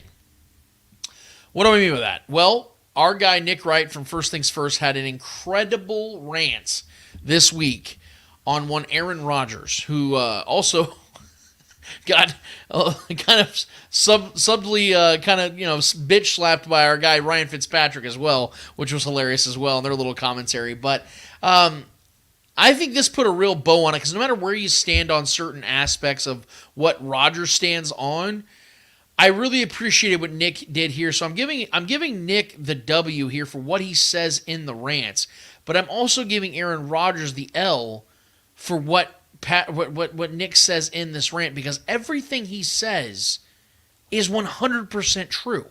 Whether you're a Rodgers fan like Trevor and I are, but you can't really stand some of the things he does on the side of things, or you're somebody that just supports everything he does and you don't care, you can't refute anything that Nick says in this clip. Trevor, let's go ahead and roll that beautiful bean footage. Aaron thinks that he's the relative on Thanksgiving that nobody wants to, get caught in a corner with because this guy tells you the hard truths. Oh, yeah. When in reality, it's because you've told me to read 48 Laws of Power and about the Illuminati every Thanksgiving for a decade, and I'm tired of it. And by the way, right, exactly. Let me be fair. I'm going to do exactly what Aaron said, because Aaron said before you comment on him, you should have to disclose your vaccination status. So double vaxxed, Pfizer, not boosted. Now, does that impact my opinion on Aaron Rodgers? No. You know why? Kirk Cousins not vaxxed. Nobody says a mumbling word about it. Nope. I'm pretty sure Lamar Jackson's not vaxxed. I'm not sure. Best I can tell, Lamar Jackson won't even take Dayquil. My guy gets sick every year. He's going to win the MVP. The commentary is not about your vaccination status. It's about you being the most disingenuous athlete of my lifetime. You were disingenuous about the vaccine. That was annoying. Not the status, the way you did it. You were disingenuous about your retirement status. 90% retired. You were disingenuous about coming out of the dark room. I'm going to play for the Packers. That was my only goal. You were disingenuous about how well Verizon works in Southern California. You were then disingenuous about whether or not you wanted Randall Cobb, Alan Lazard, Tim Boyle on your team, or if Joe Douglas is just quite simply the worst talent evaluator in NFL history. You were disingenuous about why Nat Hackett's the offensive coordinator. You're now disingenuous about your own comeback, which you were disingenuous about the entire time. So this is not about anyone's private medical decisions. It's about the biggest look at me Louie saying to his best buddy McAfee, why is everyone looking at me? It's so irritating. Right. You know? I mean, that's what it is. My God, and everybody knows it. I think A.J. Hawk knows it. I think A.J. Hawk is watching this AJ like this Hawk. guy's lost his mind. Classic puppet. God, wasn't that just beautiful? My God, dude, he served that on an absolute platter. He said, here, Rogers, this is what you ordered, or maybe didn't order. Here's a L. So from our guy Nick Wright, W to our guy Nick Wright. W can't spell right without a dub. Aaron Rodgers doesn't have an L in his name, but it doesn't matter because our guy Aaron's got to do us a solid here at the Spoken Podcast because of our guy Nick Wright holding the W. Aaron Rodgers, do us a solid and hold this L because we appreciate that so much because that I could not have said it better. I didn't want to even add to it because I thought that Nick's been holding that you could tell that he's been having that in the holster for a while and he's been waiting for it and everything he said was just factual. This season's been so weird. I know that it's not Aaron Rodgers' fault he got injured, but the way that he's handled everything even before the injury, it's all factual, man. This guy, he's kind of an odd dude, and I can respect people that have odd behaviors because we're all odd in our own way. I do believe that Aaron Rodgers is who he says he is, but I think that there's a lot of just in the weeds that Rodgers carries with himself that I think sometimes he doesn't really know what he's saying. I think he just wants to sound like he's the smartest guy in the room, and sometimes it just gets a little annoying and obnoxious. And to me, that was justice cold served for our guy Aaron Rodgers by our guy Nick Wright. So I really appreciated that. And speaking of appreciating, I appreciate you guys. Because once again, this was another fun episode that Trevor and I had. Trevor and I didn't even really specify on it, but this whole week we've been under the weather. We've been having some sort of crazy shit that kind of ran through our family this week, and we've just been resting and trying to get rehabilitated, if you will, when it comes to just gaining the strength to have a show like this today. So we appreciate you guys hanging tough with us. I'm sure that a lot of you guys that have kids can understand that it's probably something you're dealing with as well. This cold season, man, it always gets it gets kind of bitchy, and so hopefully the Chiefs get over their cold this week and try to beat a Bengals team that's coming in here motivated and ready to go.